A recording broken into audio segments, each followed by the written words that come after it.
السلام علیکم۔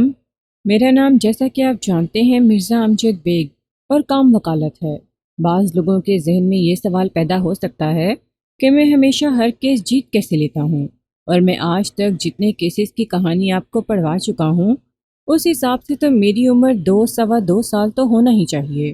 جہاں تک مجھے یاد پڑتا ہے یہ سلسلہ سن 80 یا 81 میں شروع ہوا تھا اور اب 2015 گامزن ہے۔ موٹا سا حساب بھی لگایا جائے تو 33-34 سال بنتے ہیں۔ آپ کے پہلے سوال کا جواب تو یہ ہے کہ دنیا میں ایسا کوئی شخص نہیں جس کی زندگی میں کامیابی کے ساتھ ناکامیابی نہ جڑی ہو، بس کم یا زیادہ کا فرق ہوتا ہے۔ اس لحاظ سے میں بہت خوش قسمت واقع ہوا ہوں کہ میری پیشہ ورانہ زندگی میں ناکامی کا تناسب اتنا کم ہے کہ کسی کتاب میں شمار نہیں آتا۔ جہاں تک کیسز کی تعداد کا تعلق ہے تو ایک بات ہمیشہ ذہن میں رکھیں کہ عدالتوں میں بعض اوقات ایک ساتھ کئی کیسز لگے ہوتے ہیں۔ آپ کو یہ سن کر حیرت ہوگی کہ یہ تعداد کبھی 1 یا 2 تک محدود ہو جاتی ہے اور بعض اوقات درجن بھر سے بھی متجاوز ہو جاتی ہے۔ یہاں پر میں ایک دو اور باتوں کی بھی وضاحت کرتا چلوں۔ اکثر لوگ مجھے کوئی رائٹر قسم کی چیز سمجھتے ہیں، ایسی کوئی بات نہیں۔ میں صرف اپنے کیسز کی فائلز اور دیگر اہم پوائنٹس ادارے کے حوالے کر دیتا ہوں، وہ اپنے اسٹاف رائٹر سے کہانی کی شکل میں لکھوا کر آپ کی نظر کرتے ہیں۔ اس طویل تمہید کے بعد میں اصل واقعے کی طرف آتا ہوں۔ موسم بہار کا آغاز ہو چکا تھا، مارچ ختم القریب تھا۔ میں ایک شام حسب معمول اپنے آفس میں بیٹھا اپنے پاس آنے والے افراد کے مسائل سن رہا تھا کہ ایک پریشان حال خاتون میرے چیمبر میں داخل ہوئی۔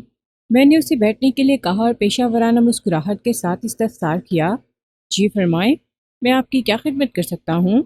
میرا نام فوزیہ ہے، وہ گہری سنجیدگی سے بولی۔ میں ایک اسکول ٹیچر ہوں۔ میں نے رف پیڈ اور قلم سنبھال لیا۔ فوزیہ کی عمر 30 سال رہی ہوگی۔ وہ درمیانے قد اور بھرے بھرے بدن کی مالک ایک سانولی اور خوش شکل عورت تھی۔ میں نے پوچھا، کیا آپ کو اپنے اسکول والوں سے کسی قسم کی شکایت ہے؟ نہیں وکیل صاحب، وہ جلدی سے نفی میں گردن ہلاتے ہوئے بولی، میں اپنے نہیں بلکہ داؤد کے مسئلے کے سلسلے میں آپ کے پاس حاضر ہوئی ہوں۔ داؤد؟ میں نے چونک کر اس کی طرف دیکھا۔ یہ کون صاحب ہیں؟ داؤد میرے شوہر کا نام ہے، اس نے دکھی لہجے میں بتایا۔ اوہ، داؤد کے ساتھ ایسا کیا ہو گیا ہے جو آپ کو میرے پاس آنا پڑا؟ داؤد کو پولیس نے گرفتار کر لیا ہے۔ میں سیدھا ہو کر بیٹھ گیا۔ کس جرم میں؟ اس نے کوئی جرم نہیں کیا وکیل صاحب، وہ زخمی لہجے میں بولی۔ ٹھیک ہے، میں نے جلدی سے کہا، میرے سوال کو اس طرح لیں کہ پولیس نے آپ کے شوہر کو کس الزام میں گرفتار کیا ہے؟ اس پر قتل کا الزام ہے، فوزیہ نے جواب دیا۔ کس کے قتل کا؟ میرا قلم رف پیڈ پر پھسلنے لگا۔ مقتول کا نام اسلم فاروقی ہے۔ مقتول سے آپ کے شوہر کا کیا تعلق تھا؟ میں نے پوچھا۔ کچھ عرصہ پہلے ہم اسلم فاروقی کے کرایہ دار تھے، وہ وضاحت کرتے ہوئے بولی، لیکن اب ہم نے گھر بدل لیا ہے۔ اسلم فاروقی کو کب اور کہاں قتل کیا گیا ہے؟ میں نے سوالات کے سلسلے کو آگے بڑھاتے ہوئے پوچھا۔ اس کی فیکٹری میں، اس نے جواب دیا۔ یہ کل سپہر کا واقعہ ہے، گزشتہ روز 25 مارچ تھا۔ میں نے سوال کیا، اور آپ کے شوہر کو کب گرفتار کیا گیا ہے؟ کل رات کو گھر سے، اس نے بتایا۔ اس وقت رات کے 9 بجے تھے۔ کل رات کو گرفتاری ہوئی، میں نے سوچ میں ڈوبے ہوئے لہجے میں کہا۔ اس کا مطلب ہے آج صبح پولیس نے آپ کے شوہر کو عدالت میں پیش کر کے اس کا ریمانڈ حاصل کر لیا ہوگا۔ جی ہاں، ایسا ہو چکا ہے، اس نے بتایا۔ فوزیہ صاحبہ، میں نے اس کی آنکھوں میں دیکھتے ہوئے کہا، میں یہ جاننا چاہتا ہوں کہ فاروقی کے قتل کے الزام میں آپ ہی کے شوہر کو کیوں گرفتار کیا گیا ہے؟ کیا اس کا کوئی خاص سبب ہے؟ پچھلے چند روز سے داؤد اور اسلم فاروقی کے درمیان ٹینشن چل رہی تھی، اس نے جواب دیا، اور آج سپہر میں بھی اچھی خاصی تلخ کلامی ہو گئی تھی۔ ٹینشن اور تلخ کلامی کی وجہ؟ میں نے سوالیہ نظر سے اسے دیکھا۔ اس نے گہری سانس خارج کی اور تھکے ہوئے لہجے میں بولی، وکیل صاحب، یہ خاصی طویل کہانی ہے، اگر آپ بور نہ ہوں تو میں آپ کو سناتی ہوں۔ بوریت کا تو سوال ہی پیدا نہیں ہوتا، میں نے کہا، اور یہ بات اپنے ذہن میں رکھیں کہ جب تک میں مقتول اور آپ کے شوہر کے درمیان ہونے والی چپکلیش اور ٹینشن سے پوری طرح آگاہ نہیں ہو جاؤں گا، آپ کی کوئی مدد نہیں کر سکوں گا۔ ٹھیک ہے وکیل صاحب، وہ ٹھہرے ہوئے لہجے میں بولی، میں آپ کو تفصیل سے سارے حالات بتاتی ہوں۔ آئندہ آدھے گھنٹے میں فوزیہ نے مجھے جو معلومات فراہم کی، میں ان کا خلاصہ آپ کی خدمت میں پیش کرتا ہوں۔ ایک بات کی وضاحت کرتا چلوں کہ ان میں سے بہت سی باتیں مجھے بعد میں معلوم ہوئی تھیں، لیکن واقعات کے تسلسل کو قائم رکھنے کے لیے میں نے انہیں ابھی بیان کر دیا ہے۔ اسی طرح بعض باتیں میں نے دانستہ حذف کر دی ہیں، ان کا ذکر عدالتی کارروائی کے دوران مناسب موقع پر کیا جائے گا۔ داؤد اور فوزیہ کی شادی کو 5 سال ہو گئے تھے، تاہم ابھی تک وہ 2 سے 3 نہیں ہوئے تھے۔ داؤد بولٹن مارکیٹ میں ایک دکان پر سیلز مین کی حیثیت سے کام کرتا تھا۔ مذکورہ دکان پر الیکٹرک کی گھریلو استعمال کی اشیاء فروخت ہوتی تھیں، مثلاً پنکھے، ٹیوب لائٹس، استری وغیرہ۔ داؤد کی ڈیوٹی 8 سے 10 گھنٹے کی تھی، جس کی اسے 2,000 تنخواہ ملتی تھی۔ وہ سستا زمانہ تھا، 2,000 روپے کو خاصی معقول تنخواہ سمجھا جاتا تھا۔ فوزیہ ایک اسکول ٹیچر تھی اور اسے 1,500 تنخواہ ملتی تھی۔ دونوں کی آمدنی کل ملا کر اتنی ہو جاتی تھی کہ وہ بآسانی گزارا کر لیتے تھے۔ انہیں کبھی کسی کے سامنے ہاتھ پھیلانے کی ضرورت محسوس نہیں ہوئی تھی۔ شادی کے بعد ان 5 سالوں میں انہوں نے 4 گھر بدلے تھے۔ فاروقی والا گھر 5واں تھا، اور جب یہ کیس میرے پاس آیا وہ فاروقی والے گھر کو بھی خیر آباد کہہ چکے تھے۔ اسلم فاروقی ناظم آباد کے علاقے میں رہتا تھا اور گھر کے قریبی 2-4 گلیاں چھوڑ کر اس نے ایک چھوٹا سا کارخانہ کھول رکھا تھا، جہاں وہ ماسکنگ ٹیپ تیار کرتا تھا۔ ماسکنگ ٹیپ پیکنگ وغیرہ کے کام آتی ہے۔ اسلم فاروقی کا یہ چھوٹا سا کارخانہ ایک گھر کے اندر ہی کھلا ہوا تھا، جہاں وہ محدود عملے کے ساتھ ماسکنگ ٹیپ کی تیاری کا کام جاری رکھے ہوئے تھا۔ اس کا بزنس ٹھیک ٹھاک چل رہا تھا۔ کارخانے کے علاوہ فاروقی کا ایک اور ذریعہ آمدنی بھی تھا۔ اس کا گھر 140 گز پر بنا ہوا تھا، ایک 2 منزلہ مکان تھا۔ بلائی منزل پر وہ خود اپنی فیملی کے ساتھ رہتا تھا، جبکہ زیریں منزل کو 2 برابر حصوں میں تقسیم کر کے اس نے 2 کرایہ دار بسا رکھے تھے۔ ان 2 پورشن سے اتنا کرایہ مل جاتا تھا کہ اس میں اس کی پوری فیملی کا مہینے بھر کا راشن ڈال دیا جاتا تھا۔ دونوں میاں بیوی کے علاوہ ان کی کل 7 اولادیں تھیں، جن میں بیٹے اور بیٹیاں دونوں شامل تھے۔ فاروقی کے بچوں کی عمریں 3 سے 16 کے درمیان تھیں۔ ایک محتاط اندازے کے مطابق فاروقی کے بچے بدتمیزی اور شیطانی میں پورے محلے میں اپنا ثانی نہیں رکھتے تھے، اور دلچسپ بات یہ کہ فاروقی اور اس کی بیوی زبیدہ کو اپنی اولاد میں کوئی عیب دکھائی نہیں دیتا تھا۔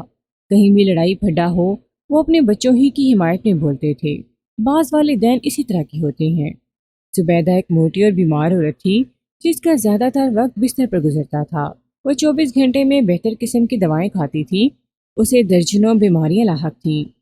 واقفان حال بتاتے تھے کہ شادی کے وقت زبیدہ بہت خوبصورت اور اسمارٹ ہوا کرتی تھی۔ میرا موکل داؤد بھی چند روز پہلے تک فاروقی کا کرایہ دار تھا۔ وہ لگ بھگ 2 سال تک فاروقی والے گھر میں رہا تھا۔ پھر فاروقی کے نامناسب رویے کو دیکھتے ہوئے وہ اس گھر کو چھوڑنے پر مجبور ہو گیا تھا۔ اس کے برابر میں دوسرے پورشن میں ایک کرسچن فیملی آباد تھی۔ اگرچہ یہ دونوں پورشن سیکیورٹی کے لحاظ سے انتہائی محفوظ اور روشن اور ہوادار تھے، لیکن فاروقی کی شاطرانہ ہوشیاری داؤد اور فوزیہ کی برداشت سے باہر ہو گئی تھی۔ جب وہ لوگ کرائے پر یہاں رہنے کے لیے آئے تھے تو فاروقی کے حسن اخلاق اور اصول پسندی نے انہیں بہت متاثر کیا تھا، لیکن جلد ہی انہیں احساس ہو گیا کہ اسلم فاروقی کی اصول پسندی صرف اسی کو فائدہ پہنچانے کے لیے ہے۔ لگ بھگ 1 ماہ کے بعد جب بجلی اور گیس کے بلز آئے تو ان کے بیچ پہلا پھڈا ہوا۔ فوزیہ داؤد کی بنسبت جلدی گھر آ جایا کرتی تھی۔ رات کو جب داؤد گھر پہنچتا تو فوزیہ نے اس کے سامنے ایک پرچی رکھ دی۔ داؤد نے سوالیہ نظر سے بیوی کو دیکھا اور پوچھا، یہ کیا ہے؟ بجلی اور گیس کا بل۔ وہ گہری سنجیدگی سے بولی، یہ کس قسم کا بل ہے؟ داؤد نے اس پرچی کو الٹ پلٹ کرتے ہوئے جھنجھلاہٹ بھرے لہجے میں کہا، یہ تو تم فاروقی صاحب سے پوچھو۔ وہ بے نیازی سے بولی، یہ پرچی ان کا بچہ دے گیا ہے۔ داؤد ہاتھ منہ دھو کر فریش ہوا، پھر کھانا کھانے کے بعد وہ اوپر اسلم فاروقی کے پاس چلا گیا۔ فاروقی نے بڑے اتفاق سے اس کا استقبال کیا اور اپنے ڈرائنگ روم میں بٹھانے کے بعد چائے پانی کے بارے میں پوچھا۔ کسی تکلف کی ضرورت نہیں فاروقی صاحب، داؤد نے جلدی سے کہا، میں ابھی کھانا کھا کر آ رہا ہوں۔ چائے تو چلے گی؟ نہیں، بالکل نہیں۔ داؤد نے نفی میں گردن ہلائی۔ میں اس پرچی کے بارے میں آپ سے پوچھنے آیا تھا۔ یہ آپ کا پچھلے مہینے کا بجلی اور گیس کا بل ہے، فاروقی وضاحت کرتے ہوئے بولا۔ میں نے دونوں اماؤنٹ کو اوپر نیچے لکھ کر ٹوٹل کر دیا ہے۔ وہ تو مجھے بھی نظر آ رہا ہے جناب، داؤد نے الجھن زدہ انداز میں کہا، لیکن یہ تو بہت زیادہ ہے۔ ہم تو پہلے بھی دوسرے گھروں میں کرائے پر رہے ہیں۔ ٹھہریں، میں آپ کو کچھ دکھاتا ہوں۔ یہ کہتے ہوئے اسلم فاروقی اپنی جگہ سے اٹھ گیا اور گھر کے اندرونی حصے کی جانب قدم بڑھا دیے۔ تھوڑی دیر کے بعد جب وہ واپس آیا تو اس کے ہاتھ میں ایک فائل تھی۔ وہ داؤد کے قریب بھی بیٹھ گیا اور بولا، میں اپنے گھر کے تمام یوٹیلیٹی بلز نہایتی پابندی کے ساتھ بھرتا ہوں اور جمع شدہ بل سنبھال کر اس فائل میں لگا لیتا ہوں۔ فائل میں لگے بلز کو الٹ پلٹ کرنے کے بعد اس نے 2 بلز نکال لیے اور داؤد کی جانب بڑھاتے ہوئے بولا، دیکھ لیں، یہ گیس اور بجلی کے تازہ ترین بلز ہیں۔ میں نے بل کی رقم کو 3 پر برابر تقسیم کرنے کے بعد ایک حصے کی پرچی آپ کو بھجوائی تھی۔ میں نے یہ دونوں بلز بینک میں بھر دیے ہیں۔ 3 پر برابر تقسیم؟ داؤد نے سوالیہ نظروں سے فاروقی کی طرف دیکھا اور کہا، آپ کی یہ بات میری سمجھ میں نہیں آئی۔ بھائی، اس میں سمجھ میں نہ آنے والی کون سی بات ہے؟ وہ ٹھہرے ہوئے لہجے میں بولا، اس مکان میں 3 فیملیز آباد ہیں، ایک میری فیملی، ایک آپ کی فیملی اور ایک آپ کے پڑوسی ساول کی فیملی۔ بجلی اور گیس کا جو بھی بل آئے گا وہ ہم تینوں پر ہی تو تقسیم ہوگا نا۔ تقسیم کا یہ فارمولہ تو اپنی جگہ درست ہے فاروقی صاحب، داؤد نے تلخی سے کہا، لیکن آپ یہ بھی تو دیکھیں کہ تینوں فیملیز کا استعمال ایک جیسا نہیں۔ جب وہ بجلی اور گیس ایک جتنی استعمال نہیں کرتے تو بلز میں برابر شیئر کیوں کریں؟ لمحاتی توقف کر کے اس نے گہری سانس لی، پھر اضافہ کرتے ہوئے بولا، فاروقی صاحب، آپ کے گھر میں ماشاءاللہ 9 افراد آباد ہیں اور رہائشی پورشن بھی ہم سے دگنا ہے۔ ساول کی فیملی میں 4 افراد ہیں، میاں بیوی اور 2 بچے، اور ہم تو صرف دونوں میاں بیوی ہیں جو دن بھر گھر سے باہر رہتے ہیں۔ ہم دونوں جاب والے ہیں، سب سے کم بجلی اور گیس ہم استعمال کرتے ہیں۔ آپ نے جو اعداد و شمار بیان کیے ہیں میں ان سے اختلاف نہیں کروں گا، فاروقی گہری سنجیدگی سے بولا۔ اگر آپ یہ سمجھتے ہیں کہ آپ کے ساتھ زیادتی ہو رہی ہے تو آپ کوئی اور گھر دیکھ لیں۔ داؤد نے 2-3 ماہ کی تلاش کے بعد یہ گھر پسند کیا تھا۔ وہ فوری طور پر کوئی نیا تجربہ کرنے کے بارے میں سوچ بھی نہیں سکتا تھا۔ وہ گھر سیکیورٹی کے لحاظ سے انتہائی محفوظ تھا۔ ویسٹ اوپن ہونے کی وجہ سے ہوا کی آمد و شد بہت زیادہ تھی۔ پورشن کے عقبی حصے یعنی صحن سے آسمان نظر آتا تھا، لہٰذا دھوپ بھی گھر میں بآسانی داخل ہو جاتی تھی۔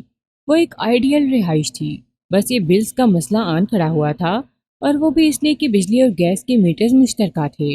اگر یہ بلز تینوں فیملیز پر برابر تقسیم کیے جاتے تو اصولی طور پر ایک غیر منصفانہ تقسیم تھی، کیونکہ تینوں فیملیز کے حجم میں زمین آسمان کا فرق تھا، جس کا واضح مطلب یہی تھا کہ وہ لوگ بجلی اور گیس بھی ایک دوسرے کی بنسبت کم اور زیادہ استعمال کرتے تھے۔ بات دوسرا گھر دیکھنے کی نہیں ہے فاروقی صاحب، داؤد نے قدرے نرمی سے کہا، آپ خود بھی تو دیکھ رہے ہیں، ہم دونوں میاں بیوی پورا دن گھر میں نہیں ہوتے۔ رات کو ایک پنکھا چلتا ہے یا 2 گھنٹے کے لیے 2 ٹیوب لائٹ چلتی ہیں۔ اسی طرح گیس کا سب سے کم استعمال بھی ہمارے ہی گھر میں ہے۔ اس صورتحال میں بلز میں برابر شیئر زیادتی والی بات نہیں۔ آپ کی بات میں وزن تو ہے داؤد صاحب، اسلم فاروقی نے گمبھیر انداز میں کہا، پھر پوچھا، آپ ہی بتائیں اس مسئلے کو کس طرح حل کیا جائے؟ آپ کے ذہن میں کوئی آئیڈیا ہو تو سامنے لائیں۔ کیوں نہ کرایہ داروں کے لیے بجلی اور گیس کے سب میٹرز لگا لیے جائیں؟ داؤد نے گہری سنجیدگی سے مشورہ دیا۔ سب میٹرز کی ریڈنگ کے مطابق آپ مجھ سے بل لے لیا کریں، اگر کم استعمال ہوگا تو کم اور زیادہ استعمال ہوگا تو زیادہ۔ فاروقی سوچ میں ڈوبے ہوئے لہجے میں بولا، تجویز تو آپ کی خاصی معقول ہے فاروقی صاحب، داؤد نے ٹھہرے ہوئے لہجے میں کہا، گیس کی تو پھر بھی خیر ہے، یہ کمپنی بڑی شرافت کا مظاہرہ کرتی ہے، بہت ہی معقول بلز ہوتے ہیں ان کے۔ اگر آپ صرف بجلی ہی کے میٹرز لگوا دیں تو مسئلہ حل ہو جائے گا۔ ٹھیک ہے، 3 سب میٹرز لگوا لیتے ہیں، فاروقی نے رضامندی کا اظہار کرتے ہوئے کہا۔ 3 کیوں فاروقی صاحب؟ داؤد نے پوچھا، آپ کے کرایہ دار تو صرف 2 ہی ہیں، پانی والی موٹر کو کیوں فراموش کر رہی ہیں آپ؟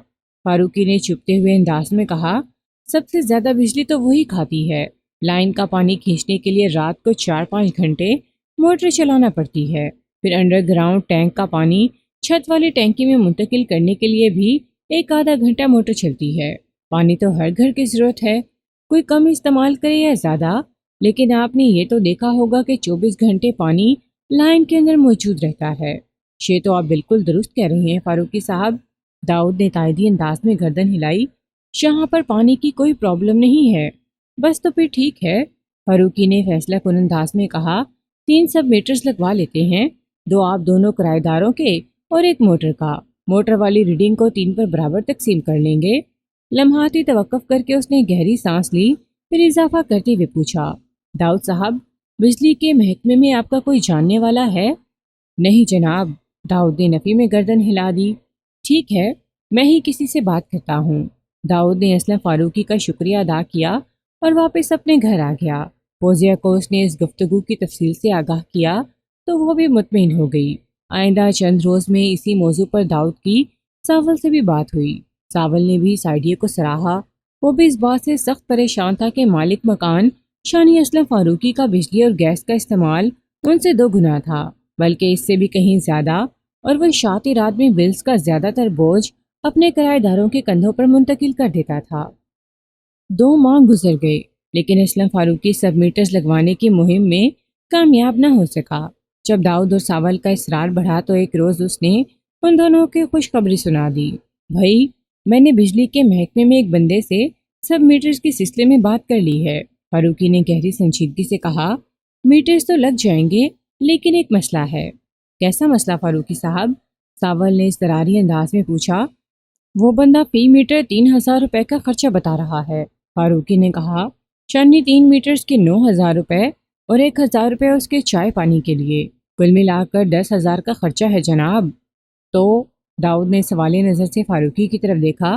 وہ وضاحت کرتے ہوئے بولا، 4,000 روپے آپ دونوں کو دینا ہوں گے اور 2,000 میں دے دوں گا، 1,000 اپنا اور 1,000 اس بندے کا جیب خرچ۔ یہ کس قسم کا حساب ہے فاروقی صاحب؟ ساول نے استفسار کیا۔ بھائی، حساب تو بہت سیدھا ہے، پتہ نہیں آپ لوگوں کی سمجھ میں کیوں نہیں آ رہا، فاروقی نے جھنجھلاہٹ بھرے لہجے میں کہا۔ بجلی کے محکمے والے بندے کو میں اپنی جیب سے 1,000 دوں گا، اس کا بوجھ آپ لوگوں پر نہیں ڈال رہا، باقی اپنے میٹر سے 3,000 اور 1,000 موٹر والے میٹر کا شیئر تو آپ ہی کو دینا ہوگا نا۔ یہ تو سراسر ظلم ہے فاروقی صاحب، داؤد نے احتجاجی لہجے میں کہا۔ ہم تو کرایہ دار ہیں، اس نوعیت کے اخراجات کا بوجھ آپ ہم تینوں پر تو نہیں ڈال سکتے۔ بھائی، جو حقیقت تھی وہ میں نے آپ لوگوں کے سامنے رکھ دی، وہ روکھے لہجے میں بولا۔ اگر آپ کو سب میٹرز لگوانے کا شوق ہے تو یہ بوجھ تو برداشت کرنا ہی ہوگا۔ آپ اگر یہ کام کسی بندے سے مفت میں کروا سکتے ہیں تو کروا لیں، مجھے کوئی اعتراض نہیں۔ لمحاتی توقف کر کے اس نے باری باری دونوں کو گہری سنجیدگی سے دیکھا اور سپاٹ آواز میں بولا، میں اس سے زیادہ آپ لوگوں کے لیے اور کچھ نہیں کر سکتا۔ اگر آپ ان حالات میں یہاں رہنا چاہتے ہوں تو میری طرف سے کوئی پابندی یا زبردستی نہیں، آپ کو کرائے کے گھر بہت مل جائیں گے اور مجھے کرایہ دار۔ فاروقی کے جملے کرایہ دار کے غبارے کی ساری ہوا نکال دیتے تھے۔ اس بات میں کسی شک و شبے کی گنجائش نہیں تھی کہ مکانیت و تحفظ کے لحاظ سے فاروقی کا گھر بہت ہی آئیڈیل رہائش گاہ تھی، جہاں آپ کی عزت، جان اور مال کو کوئی خطرہ لاحق نہیں تھا، لہٰذا قدرے زیادہ بلز کو کڑوا گھونٹ سمجھ کر حلق سے اتارا جا سکتا تھا۔ ساول نے کبھی فاروقی سے بلز کا شکوہ نہیں کیا تھا اور اس کا ایک بڑا سبب تھا۔ اس کی 8 سالہ بیٹی میری اور 10 سالہ بیٹا ایوریج گھر سے نزدیک ہی ایک اسکول میں پڑھتے تھے۔ اگر وہ گھر تبدیل کرتا تو بچوں کا اسکول بھی تبدیل کرنا پڑتا، جو خاصا خرچے والا کام تھا۔ پھر اس کے دونوں بچے اس اسکول میں بہت اچھے جا رہے تھے۔ نئے اسکول میں جا کر ان کا کیا حشر ہوتا، قبل از وقت کچھ بھی کہا نہیں جا سکتا تھا۔ علاوہ ازیں سب سے اہم بات یہ تھی کہ ساول کو اپنی جاب کے سلسلے میں کبھی 1-2 روز کے لیے شہر سے باہر بھی جانا پڑتا تھا۔ فاروقی کا گھر ایسا تھا کہ وہ اپنی فیملی کی سیکیورٹی کے حوالے سے بے فکر ہو کر 2-4 دن گھر سے باہر گزار سکتا تھا۔ داؤد کے ساتھ اگرچہ شہر سے باہر جا کر وقت گزارنے کا کوئی معاملہ نہیں تھا، لیکن یہ بات وہ بھی مانتا تھا کہ بلز کی مد میں 200-300 زیادہ تو جا رہے ہیں، لیکن یہاں اطمینان اور سکون دوسرے گھروں کی بنسبت بہت زیادہ تھا۔ چنانچہ اس نے بھی حالات سے سمجھوتا کرنے میں ہی بھلائی جانی۔ وقت تیزی سے آگے بڑھتا گیا۔ سال کے اختتام پر فاروقی نے کرائے میں 200 روپے کا مطالبہ کر دیا۔ داؤد 800 روپے کرائے پر یہاں آیا تھا۔ ان دنوں شہر کے مختلف علاقوں میں چوریوں ڈکیتیوں کی ایک وبا سی پھوٹ پڑی تھی۔ ہر روز 2-4 ایسی خبریں سننے کو مل جاتی تھیں کہ فلاں علاقے میں فلاں واردات ہو گئی۔ اس صورتحال میں داؤد نے شفٹنگ کا رسک لینے کے بارے میں سوچا بھی نہیں اور بڑی شرافت کے ساتھ فاروقی کا مطالبہ تسلیم کرتے ہوئے کرائے میں 200 روپے کا اضافہ کر دیا۔ مزید 1 سال گزر گیا۔ اس سال کے اختتام پر حالات ایسے واہیات ہو گئے کہ داؤد کو وہ گھر چھوڑنے پر مجبور ہونا پڑا۔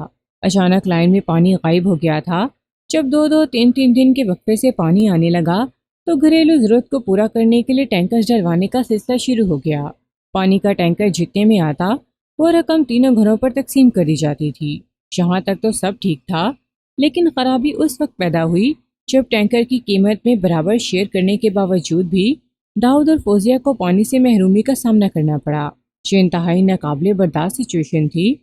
پانی کا ٹینکر عموماً 10-11 بجے ڈلتا تھا اور اس وقت داؤد اور فوزیہ گھر میں موجود نہیں ہوتے تھے۔ جب وہ اپنی جاب سے واپس آتے تو پانی ختم ہو چکا ہوتا تھا۔ وہ لوگ جیسے تیسے گزارا کرتے اور اگلے روز محض منہ دھو کر گھر سے نکل جاتے۔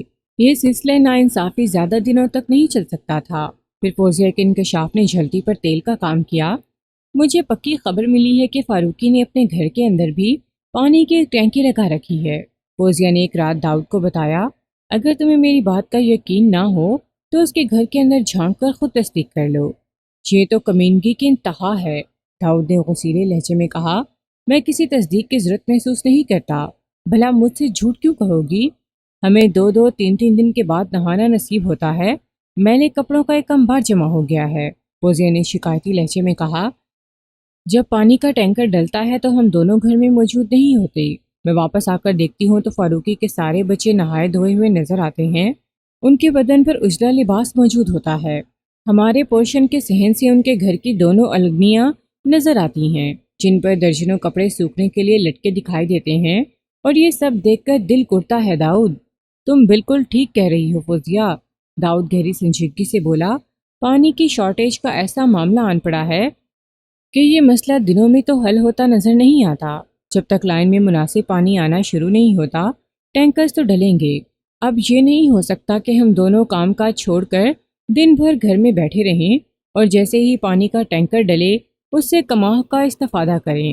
ایک کام ہو سکتا ہے داؤد، فوزیہ نے صلاح دینے والے انداز میں کہا۔ ہاں بولو، کون سا کام؟ داؤد نے سوالیہ نظر سے اس کی طرف دیکھا۔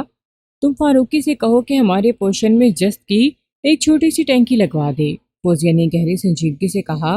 ہم اپنی ڈیوٹی پر جاتے ہوئے اس کا وال کھول جایا کریں گے، جب ٹینکر والا پانی چلے گا تو ہماری ٹینکی میں بھی آ جائے گا، پھر ہم اپنی سہولت سے اسے استعمال کر لیا کریں گے۔ تجویز تو تمہاری اچھی ہے، وہ تعریفی نظر سے فوزیہ کو دیکھتے ہوئے بولا، لیکن پچھلے 2 سال میں فاروقی کو جتنا سمجھ سکا ہوں اس کی روشنی میں بڑے وضوح کے ساتھ کہہ سکتا ہوں کہ وہ ٹینکی لگوا کر دینے کے لیے ہرگز تیار نہیں ہوگا۔ وہ یہی کہے گا کہ اپنی جیب سے لگوا لو۔ تم اس سے بات تو کرو، فوزیہ نے کہا۔ دیکھیں وہ کیا جواب دیتا ہے۔ اگلے روز داؤد نے پانی کی غیر منصفانہ تقسیم پر اسلم فاروقی سے بات کی تو اس نے کھرے لہجے میں کہا، داؤد میاں، اگر تم لوگ دن بھر میں گھر نہیں ہوتے تو اس میں میرا کیا قصور ہے؟ آپ کا کوئی قصور نہیں فاروقی صاحب، داؤد نے معتدل انداز میں کہا، لیکن آپ میرے مسئلے کو بآسانی حل کر سکتے ہیں۔ وہ کس طرح؟ فاروقی نے چونک کر اس کی طرف دیکھا۔ آپ ہمیں چھوٹی سی جستی ٹینکی لگوا دیں، داؤد نے اپنی بیوی کی تجویز کو مالک مکان کی سماعت میں کنڈیلتے ہوئے کہا۔ ٹینکی میں پانی جمع رہے گا تو ہمیں کوئی تکلیف نہیں ہوگی۔ تو ٹھیک ہے، فاروقی نے سنجیدہ لہجے میں کہا، آپ اپنی مدد آپ کے تحت ٹینکی لگوا لیں، مجھے کوئی اعتراض نہیں۔ بات اعتراض کی نہیں، گنجائش کی ہے فاروقی صاحب، داؤد خود پر جبر کرتے ہوئے بولا۔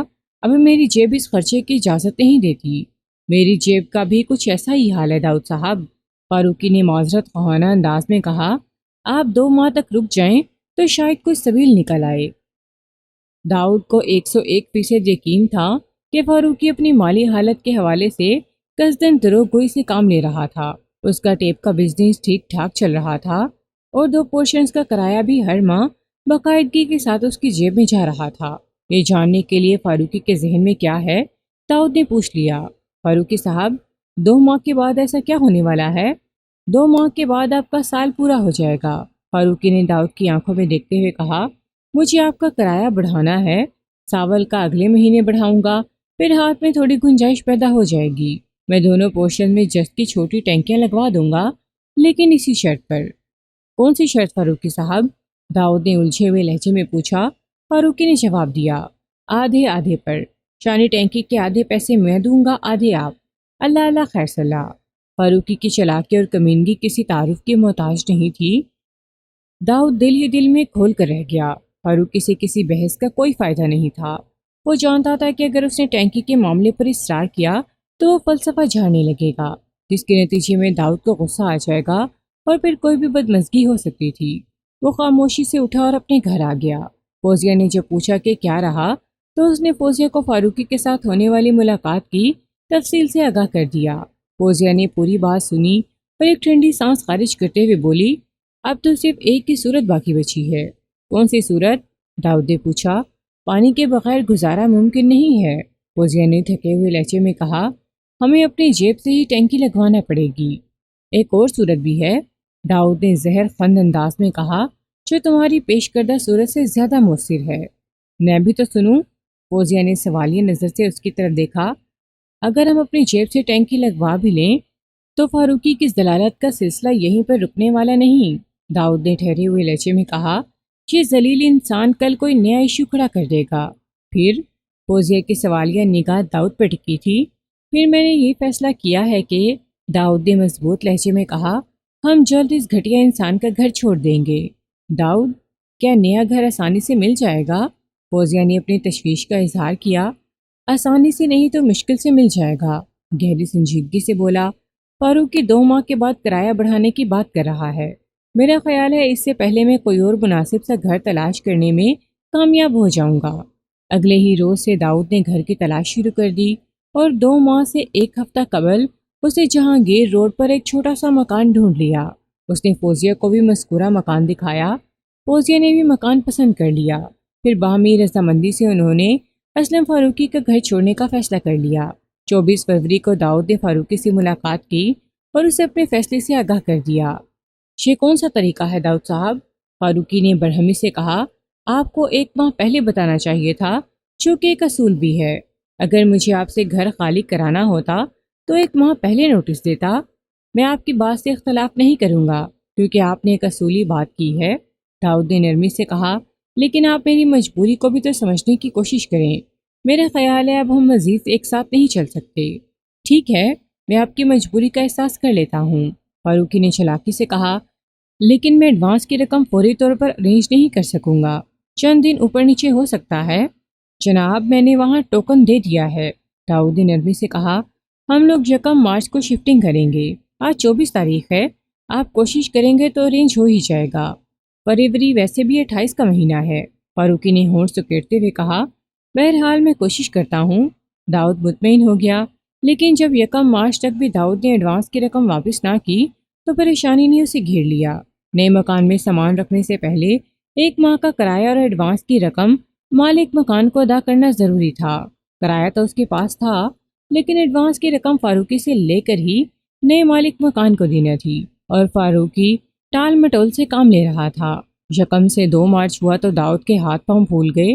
نئے مالک مکان نے بڑے واضح الفاظ میں کہہ دیا کہ اگر وہ 24 گھنٹے کے اندر ایڈوانس کی رقم ادا نہیں کرے گا تو مکان کسی اور پارٹی کو کرائے پر اٹھا دے گا۔ 2-3 اور فیملیز بھی وہ مکان دیکھنے آ رہی تھیں۔ داؤد نے جا کر فاروقی کی منت کی، فاروقی صاحب، آپ صبح مجھے ایڈوانس کی رقم واپس کر دیں، ورنہ وہ مکان میرے ہاتھ سے نکل جائے گا اور میں نے جو ٹوکن وہاں دیا ہے وہ بھی واپس نہیں ملے گا۔ صبح تو سوال ہی پیدا نہیں ہوتا، فاروقی نے بڑی صفاقی سے کہا۔ چند دن اور لگ جائیں گے۔ کتنے چند دن؟ داؤد نے تلخ لہجے میں پوچھا۔ داؤد اچھی طرح جانتا تھا کہ فاروقی جان بوجھ کر اسے تنگ کر رہا تھا، ورنہ 10,000 روپے کوئی اتنی بڑی رقم نہیں تھی جو وہ ارینج نہ کر سکتا۔ فاروقی اپنی کمینی فطرت کے ہاتھوں مجبور تھا اور داؤد کی اپنی مجبوریاں تھیں۔ داؤد کے سوال کے جواب میں فاروقی نے کہا، دیکھیں داؤد صاحب، آپ 10 مارچ کو رات میں میرے پاس آ جائیں، آپ کی رقم میں تیار رکھوں گا۔ 10 مارچ میں تو ابھی کافی دن باقی ہیں، داؤد نے جھنجھلاہٹ آمیز لہجے میں کہا۔ مالک مکان اتنے دن انتظار نہیں کر سکے گا۔ آپ ایک کام کیوں نہیں کرتے؟ فاروقی نے ہمدردی بھرے انداز میں کہا۔ چند دنوں کے لیے آپ اپنے سیٹ سے 10,000 ادھار لے کر نئے مالک مکان کو ایڈوانس ادا کر کے شفٹ کر لیں۔ میں آپ کو 10 مارچ کو دوں گا تو وہ رقم اپنے سیٹ کو واپس کر دیجیے گا۔ یہ ترکیب داؤد کے ذہن میں بھی آئی تھی، کیونکہ مرتا کیا نہ کرتا کہ مصداق اس کے سوا کوئی چارہ بھی نہیں تھا، لیکن وہ پہلے فاروقی کو گھس کر دیکھنا چاہتا تھا جو اس کے 10,000 دبائے بیٹھا تھا۔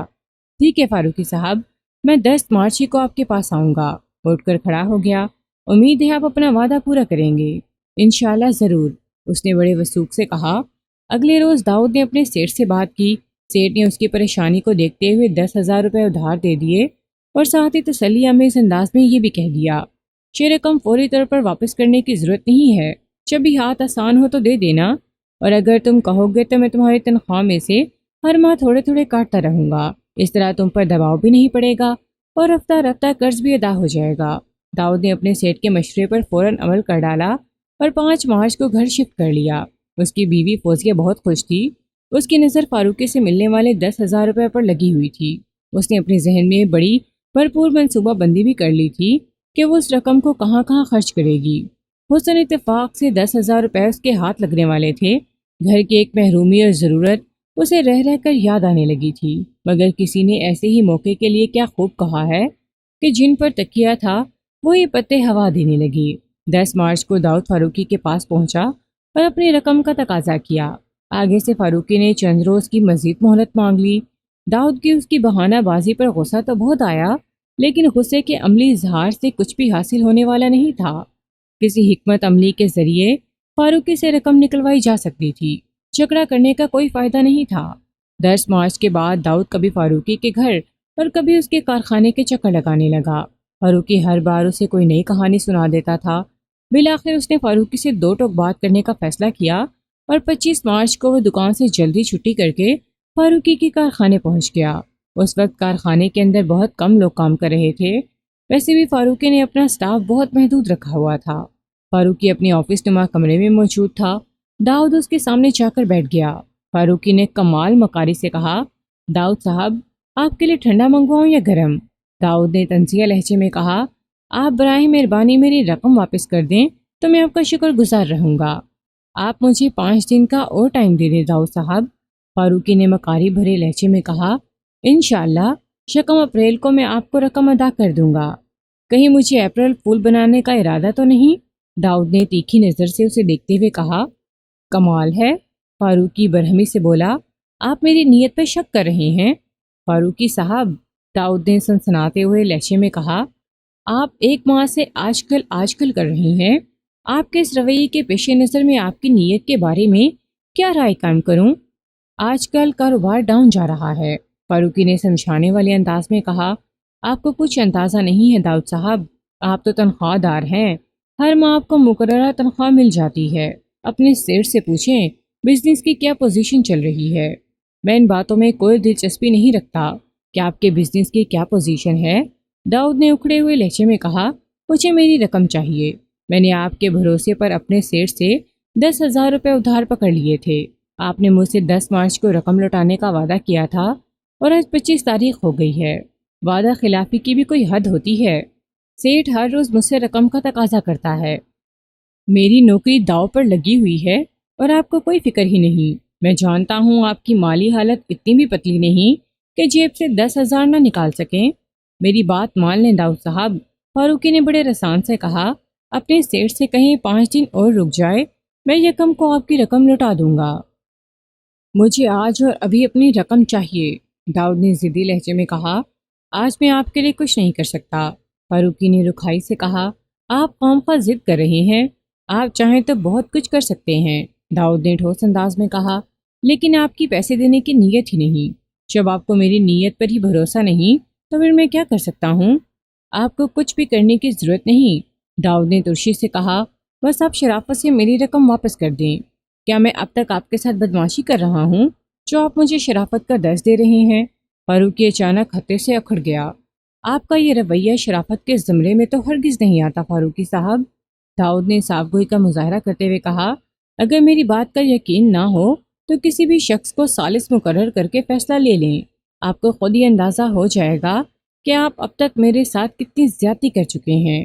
مجھے کسی سے ثالثی کرانے کی ضرورت نہیں، فاروقی نے برہمی سے کہا۔ ابھی تو میرے پاس پیسے نہیں ہیں، جب ہوں گے میں آپ کو فون کر دوں گا، آ کر لے جائیے گا۔ جب تک میں آپ کو فون نہ کروں میرے گھر یا کارخانے کے چکر لگانے کی ضرورت نہیں۔ یہ تو کھلی بدمعاشی ہے فاروقی صاحب، داؤد نے غصیلے لہجے میں کہا۔ آپ کچھ بھی سمجھ لیں، فاروقی ڈٹھائی سے بولا۔ اب آپ یہاں سے جا سکتے ہیں، مجھے اور بھی بہت سے ضروری کام ہیں۔ فاروقی صاحب، یہ آپ ٹھیک نہیں کر رہے، داؤد نے سٹ پٹائے ہوئے لہجے میں کہا۔ آپ مجھے کسی اور طریقے پر مجبور نہ کریں، آپ میری شرافت کا امتحان نہ لیں۔ کیا کر لیں گے آپ؟ فاروقی نے تیوری چڑھا کر پوچھا۔ بتائیں آپ کیا کریں گے؟ تو یہ شوق بھی پورا کر کے دیکھ لیں، فاروقی نے حقارت بھری نظر سے داؤد کی طرف دیکھا۔ میں ڈرتا نہیں ہوں کسی سے۔ اس کے بعد ان دونوں میں تلخ و تش جملوں کا تبادلہ ہوا اور داؤد یہ کہتے ہوئے پاؤں پٹک کر اس کارخانے سے نکل آیا۔ میں نے اپنی رقم نہ نکلوائی تو میرا نام بھی داؤد نہیں۔ داؤد جھلائے اور جھنجھلائے ہوئے ذہن کے ساتھ گھر پہنچا اور بیوی کو سارا واقعہ کہہ سنایا۔ حالات سن کر فوزیہ کو بھی غصہ آیا اور شدید افسوس بھی ہوا۔ دونوں نے رات کا کھانا زہر مار کیا اور ٹی وی کھول کر بیٹھ گئے۔ پھر ٹھیک 9 بجے پولیس ان کے دروازے پر پہنچی اور داؤد کو اسلم فاروقی کے قتل کے الزام میں گرفتار کر کے اپنے ساتھ لے گئی۔ ریمانڈ کی مدت پوری ہونے کے بعد پولیس نے کیس کا چالان عدالت میں پیش کر دیا۔ میں نے اپنے وکالت نامے کے ساتھ ہی ملزم داؤد کی درخواست ضمانت بھی دائر کر دی۔ عدالتی کارروائی کا آغاز ہوا۔ وکیل استغاثہ نے ضمانت کے خلاف اور میں نے ضمانت کے حق میں دلائل دینا شروع کر دیے۔ ہمارے بیچ لگ بھگ 15 منٹ تک بحثم بحثی جاری رہی، جس کے اختتام پر جج نے درخواست ضمانت کو رد کرتے ہوئے باقاعدہ سماعت کے لیے اگلی تاریخ دے دی۔ اس پیشی کے اختتام کے ساتھ ہی میرے موکل اور اس کیس کے ملزم داؤد کو جوڈیشنل ریمانڈ پر جیل بھیج دیا گیا۔ اب اس کیس کے فیصلے تک اسے جیل ہی میں رہنا تھا۔ اگر فیصلہ اس کے حق میں آ جاتا تو رہائی اس کا مقدر ٹھہرتی، اور اگر فیصلہ اس کے برخلاف چلا جاتا تو پھر اس کی زندگی کا بیشتر حصہ جیل کی سنگلاخ دیواروں کے پیچھے گزرنا تھا۔ لیکن مجھے قوی امید تھی کہ میں اپنے موکل کو باعزت رہا کرانے میں کامیاب ہو جاؤں گا۔ ہم عدالت سے باہر آئے تو فوزیہ خاصی بجھی بجھی نظر آئی۔ اس کیس کی وجہ سے وہ خاصی الجھ گئی تھی، کیونکہ وہ دونوں ہی ایک دوسرے کی زندگی کا سہارا تھے۔ ان کا کوئی قریبی عزیز رشتہ دار نہیں تھا۔ ایک موقع پر فوزیہ نے مجھ سے کہا تھا کہ اگر میں ضرورت محسوس کروں تو وہ اسکول سے 1-2 ماہ کی چھٹی لے لیتی ہے، لیکن میں نے اسے ایسا کرنے سے منع کر دیا تھا اور یہ کہا تھا کہ وہ بس اس روز چھٹی کر لیا کرے جب اس کیس کی تاریخ ہو۔ 1-2 ماہ کی چھٹی کی وقتاً کوئی ضرورت نہیں تھی۔ جیل کی وین جب داؤد کو لے کر عدالت کے احاطے سے نکل گئی تو فوزیہ کافی دیر تک حسرت بھری نگاہ سے جاتی ہوئی وین کو دیکھتی رہی۔ اس کی محویت میں خلل آیا تو میں نے ہمدردی بھرے لہجے میں کہا، فوزیہ صاحبہ، آپ کو زیادہ ہی پریشان تو نہیں ہو رہی ہیں؟ اس نے میرے سوال کا جواب دینے کے بجائے الٹا مجھے سے پوچھ لیا، بیگ صاحب، داؤد کو اس مصیبت سے نجات مل جائے گی نا؟ 100% یقین ہے مجھے، میں نے پورے اعتماد لہجے میں کہا۔ آپ حوصلہ مضبوط رکھیں اور میری ہدایات پر منو عمل کرتی جائیں، پھر کامیابی ہم سے زیادہ دور نہیں رہے گی، انشاءاللہ، وہ خاصے توانا لہجے میں بولی۔ میں تسلی تشفی دے کر فوزیہ کو رخصت کر دیا اور پارکنگ لاٹ کی جانب بڑھ گیا۔ آگے بڑھنے سے پہلے میں آپ کو استغاثہ اور پوسٹ مارٹم کی رپورٹ کے بارے میں بتاتا چلوں، تاکہ عدالتی کارروائی کے دوران میں آپ کا ذہن کسی الجھن کا شکار نہ ہو۔ پوسٹ مارٹم رپورٹ کے مطابق مقتول فاروقی کی موت 25 مارچ کی سپہر 4 اور 6 بجے کے درمیان واقع ہوئی تھی۔ موت کا سبب سر کے عقبی حصے میں شدید ترین چوٹ بتایا گیا تھا۔ ایک آہنی راڈ کی مدد سے اس کی کھوپڑی کے عقبی حصے کو چٹخا دیا گیا تھا۔ یہ ضرب اتنی شدید تھی کہ موقع پر ہی مقتول کی موت واقع ہو گئی تھی۔ مذکورہ آہنی راڈ کو آلہ قتل کی حیثیت حاصل تھی اور پولیس نے بآسانی جائے وقوع سے آلہ قتل کو بازیاب کر لیا تھا۔ آہنی راڈ کے ایک سرے پر چند بال بھی چپکے ہوئے ملے تھے۔ لیبارٹری ٹیسٹ نے ثابت کر دیا تھا کہ وہ بال مقتول کے سر کے بالوں ہی سے تعلق رکھتے تھے۔ استغاثہ نے میرے موکل کو سخت ترین سزا دلوانے کے لیے بڑی خطرناک رپورٹ تیار کی تھی۔ اس رپورٹ کے مطابق ملزم داؤد نے مقتول فاروقی کا ناک میں دم کر رکھا تھا۔ وہ کبھی اس کے گھر اور کبھی کارخانے پہنچ جاتا تھا۔ وہ جب بھی فاروقی سے ملنے کے بعد رخصت ہوتا، فاروقی کی طبیعت خراب ہو جاتی تھی۔ وہ ملزم کی حرکتوں سے عاجز آ چکا تھا۔ پھر وقوع کے روز تو حد ہی ہو گئی۔ ملزم سپہر میں مقتول کے کارخانے پہنچ گیا اور رقم کا مطالبہ کر دیا۔ دونوں کے درمیان تلخ کلامی اس قدر بڑھ گئی کہ ملزم کو خود پر قابو نہ رہا اور اس نے تیش کے عالم میں آہنی راڈ سے مقتول کے سر پر حملہ کر دیا اور ایک کی کاری ضرب سے اسے موت کے گھاٹ اتار دیا۔ استغاثہ کی رپورٹ میں سب سے زیادہ چونکا دینے والی بات یہ تھی کہ مقتول کو قتل کرنے کے بعد ملزم اس کی میز کی دراز میں سے ایک بھاری رقم میں چرا لے گیا تھا۔ استغاثہ کے دعوے کے مطابق وہ رقم 50,000 روپے بتائی گئی تھی۔ یہ واقعی ایک انکشاف انگیز نکتہ تھا۔ میں نے بڑی توجہ اور باریک بینی سے تمام رپورٹس کا مطالعہ کیا اور اپنے طور پر ایک لائحہ عمل تیار کر لیا کہ مجھے اس کیس کے ساتھ کس نوعیت کا برتاؤ کرنا ہے۔ میں اپنی منصوبہ بندی سے پوری طرح مطمئن تھا۔ 2 ماہ کے بعد عدالت کی باقاعدہ کارروائی کا آغاز ہوا۔ جج نے اپنی بھاری بھرکم آواز میں فرد جرم پڑھ کر سنائی۔ ملزم نے میری ہدایت کے عین مطابق صحت جرم سے انکار کر دیا۔ پولیس کسٹڈی میں ریمانڈ کی مدت کے دوران میں لیے گئے ملزم کے بیان کو عدالت زیادہ اہمیت نہیں دیتی۔ اکثر ملزم پولیس کی معروف زمانہ تفتیشی سختیوں سے محفوظ رہنے کے لیے بڑی شرافت سے اقبالی جرم کر لیتے ہیں۔ اس طرح پولیس کا کام آسان ہو جاتا ہے اور وہ ملزم کے ساتھ زیادہ تباہ آزمائی نہیں کرتے۔ اس کے بعد ملزم کا حلفیہ بیان ریکارڈ کیا گیا۔ وکیل استغاثہ نے ملزم پر کڑی چیرا کی، لیکن میرے موکل نے نہایت تحمل اور حوصلے کے ساتھ وکیل سرکار کے سوالات کا سامنا کیا اور میری ہدایات کے مطابق جواب دے کر وکیل استغاثہ کو خود پر حاوی نہیں ہونے دیا۔ پھر استغاثہ کے گواہوں کا سلسلہ شروع ہوا۔ استغاثہ کی جانب سے کل 6 گواہوں کی فہرست عدالت میں دائر کی گئی تھی، لیکن میں یہاں پر صرف انہی گواہوں کے بیانات بیان کروں گا جس میں آپ کی دلچسپی کا وافر مواد موجود ہوگا۔ اس سے پہلے کہ وکیل استغاثہ اپنا کوئی گواہ سامنے لاتا، میں نے جج کی جانب دیکھتے ہوئے درخواست کی، جناب عالی، اگر معزز عدالت کی اجازت ہو تو میں اس کیس کے تفتیشی افسر سے چند سوالات کرنا چاہتا ہوں۔ میری درخواست کسی بھی طور پر اعتراض کے زمرے میں نہیں آتی تھی، لیکن وکیل استغاثہ نے پہلی بال پر ہی چوکا لگانے کی کوشش کرتے ہوئے کہا، یور آنر، چند سوالات کا مطلب چند سوالات ہی ہونا چاہیے۔ میرے فاضل دوست زور خطابت میں اتنا آگے بڑھ جاتے ہیں کہ انہیں عدالت کی قیمتی وقت کا ذرا بھی خیال نہیں رہتا۔ جج نے سوالیہ نظر سے مجھے دیکھا۔ اس نظر کا واضح جواب دینا چاہیے۔ میں نے جج کا اشارہ پا کر اپنے حریف وکیل کی جانب متوجہ ہو گیا۔ میں نے کنکار کر گلا صاف کیا اور وکیل استغاثہ کی آنکھوں میں جھانکتے ہوئے گہری سنجیدگی سے پوچھا، میرے فاضل دوست، ابھی آپ نے میری جس صلاحیت کا ذکر کیا ہے وہ سنی سنائی تک محدود ہے، چاہے اس سلسلے میں آپ کو کوئی ذاتی تجربہ بھی ہے؟ میں نے تو رواداری میں یہ بات پوچھ لی تھی، لیکن وکیل استغاثہ کی طرف سے جو جواب آیا اس نے مجھے چونکنے پر مجبور کر دیا۔ وہ فخر سے سینہ پھلاتے ہوئے بولا، جناب، میں سنی سنائی پر زیادہ بھروسہ نہیں کرتا۔ ابھی میں نے آپ کے بارے میں جو کچھ بھی کہا ہے وہ میرا ذاتی تجربہ ہے۔ میں نے محتاط لہجے میں کہا، آپ کا مطلب ہے ہم پہلے بھی کسی کیس میں ایک دوسرے کے مقابل وکالت کر چکے ہیں؟ جی، میرا یہی مطلب ہے، وہ ٹھوس لہجے میں بولا۔ مذکورہ وکیل کا نام انجم عثمانی تھا۔ میں نے بہت یاد کرنے کی کوشش کی کہ کب میں نے اس کے مقابلے میں وکالت کے جوہر دکھائے تھے، لیکن میں اس شخص کو اپنی یادداشت میں زندہ کرنے میں کامیاب نہ ہو سکا۔ اگر میں سوال و جواب کے چکر میں پڑ جاتا تو اسے کچھ حاصل نہ ہوتا سوائے وقت کی بربادی کے، لہٰذا میں نے نارمل بال کے بجائے شار کر مار دیا۔ میں نے نہایت ہی شائستگی سے کہا، میرے فاضل دوست، جس کیس میں ہم روبرو ہوئے تھے اس کا نتیجہ کیا رہا تھا؟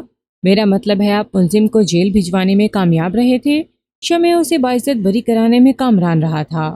وہ جھینپتے ہوئے انداز میں بولا، خوش قسمتی سے آپ وہ کیس جیت گئے تھے۔ میں نے اطمینان بھری سانس خارج کی اور ٹھہرے ہوئے لہجے میں کہا، میں اپنی خوش قسمتی سے جیتا یا آپ اپنی بدقسمتی سے وہ کیس ہار گئے تھے، اس بات کی زیادہ اہمیت نہیں ہے۔ اگر میں نے کسی گواہ پر بہت زیادہ وقت صرف کر کے اپنے موکل کو باعزت بری کرا لیا تھا تو میری نظر میں یہی سب سے اہم ہے، لیکن آپ پریشان نہ ہوں۔ میں نے لمحات توقف کر کے گہری سانس لی، پھر اپنی بات مکمل کرتے ہوئے کہا، آج میں واقعی تفتیشی افسر کو چند سوالات میں نپٹا دوں گا، آپ کو اس سلسلے میں زیادہ فکر مند ہونے کی ضرورت نہیں۔ وہ برا سا منہ بنا کر رہ گیا۔ اگلے ہی لمحے جج کے حکم پر انکوائری آفیسر وٹنس باکس میں آ کھڑا ہو گیا۔ انکوائری آفیسر کی حیثیت کسی بھی کیس میں استغاثہ کے گواہ جیسی ہوتی ہے اور اسے ہر پیشی پر عدالت میں حاضر رہنا پڑتا ہے۔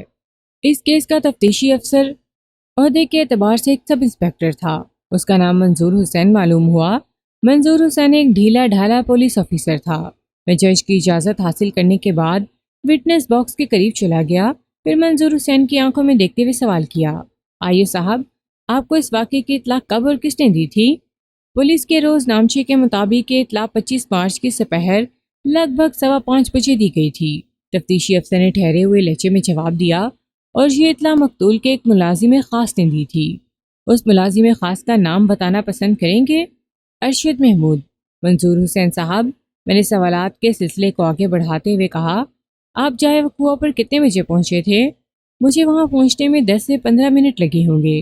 اس نے بتایا، آپ 5:30 سمجھ لیں۔ حیرت ہے، ایسی پھرتی کی پولیس سے عموماً توقع نہیں کی جاتی۔ میں نے طنزیہ لہجے میں کہا، اس کی 2 وجوہات ہیں، گہری سنجیدگی سے بولا۔ میں سمجھ رہا تھا وہ میری بات پر بھڑک اٹھے گا اور کوئی الٹا سیدھا جواب دے گا، لیکن اس نے خلاف معمول جواب دے کر مجھے واقعی حیران کر دیا تھا۔ میں پوچھے بنا نہ رہ سکا، کون سی دو وجوہات آئیو صاحب؟ نمبر ایک، وہ اپنی سنجیدگی کو برقرار رکھتے ہوئے بولا، پولیس اسٹیشن جائے وقوع سے بہت ہی قریب واقعہ ہے۔ نمبر دو، اس نے رک کر ایک گہری سانس لی، پھر اپنی بات مکمل کرتے ہوئے بولا، آپ کو محکمہ پولیس سے متعلق بہت بڑی غلط فہمی ہے کہ ہم لوگ بر وقت رسپانس نہیں کرتے، جبکہ حقیقت اس کے برعکس ہے۔ ہمیں جیسے ہی کسی جرم کی اطلاع ملتی ہے، ہم فوری رد عمل کے طور پر جائے واردات کی طرف روانہ ہو جاتے ہیں۔ یہ گراں قدر معلومات فراہم کرنے کا بے حد شکریہ یو صاحب، میں نے نیم طنزیہ لہجے میں کہا۔ آپ ہی مقتول اسلم فاروقی کے قتل کی اطلاع ملتے ہی فوراً جائے وقوع شانی مقتول کے کارخانے پہنچ گئے تھے۔ میں غلط تو نہیں کہہ رہا منظور حسین صاحب؟ نہیں جناب، آپ بالکل ٹھیک کہہ رہے ہیں، اس نے مختصر سا جواب دیا۔ میں نے پوچھا، جب آپ جائے وقوع پر پہنچے تو وہاں کتنے افراد موجود تھے؟ میرا مطلب ہے کارخانے کے اندر۔ صرف ایک، مقتول کا ملازم خاص شانی ارشد محمود۔ جی ہاں، آپ نے جائے وقوع پر کیا دیکھا؟ میں نے جرا کے سلسلے کو دراز کرتے ہوئے استفسار کیا۔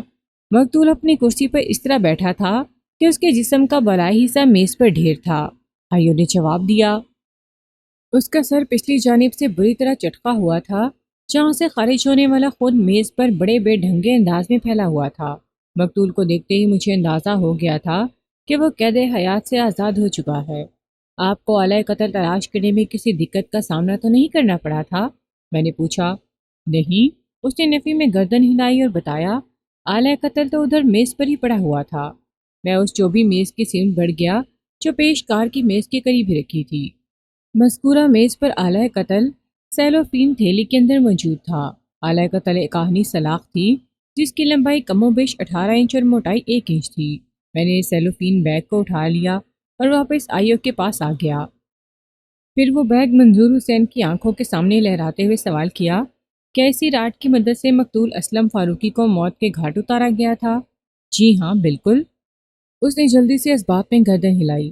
پوسٹ مارٹم رپورٹ میں اسی راڈ کا ذکر ہے اور آپ دیکھ سکتے ہیں کہ اس راڈ کے ایک سرے پر مقتول کے سر کے چند بال بھی چپکے ہوئے ہیں اور خون خشک ہونے کے بعد سیاہی مائل رنگت اختیار کر چکا ہے۔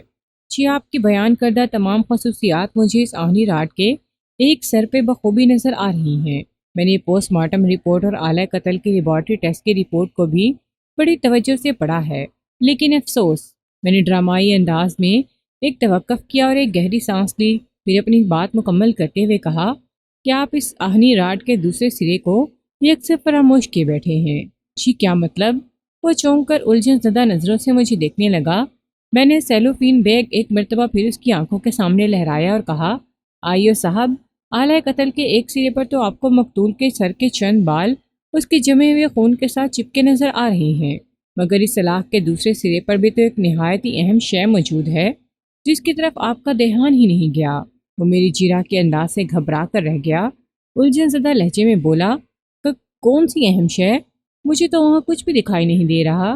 یہ تو مانتے ہیں نا کہ آہنی راڈ کے جس سرے پر مقتول کا خون اور سر کے بال چپکے ہوئے ہیں، اسی سرے کی خوفناک ضرب نے مقتول اسلم فاروقی کی کھوپڑی کے عقبی حصے کو چٹکایا تھا۔ میں نے اس کی آنکھوں میں آنکھیں ڈال کر پوچھا، جی ہاں، بالکل مانتا ہوں۔ اس نے اپنے سر کو اس باتی جنبش دی۔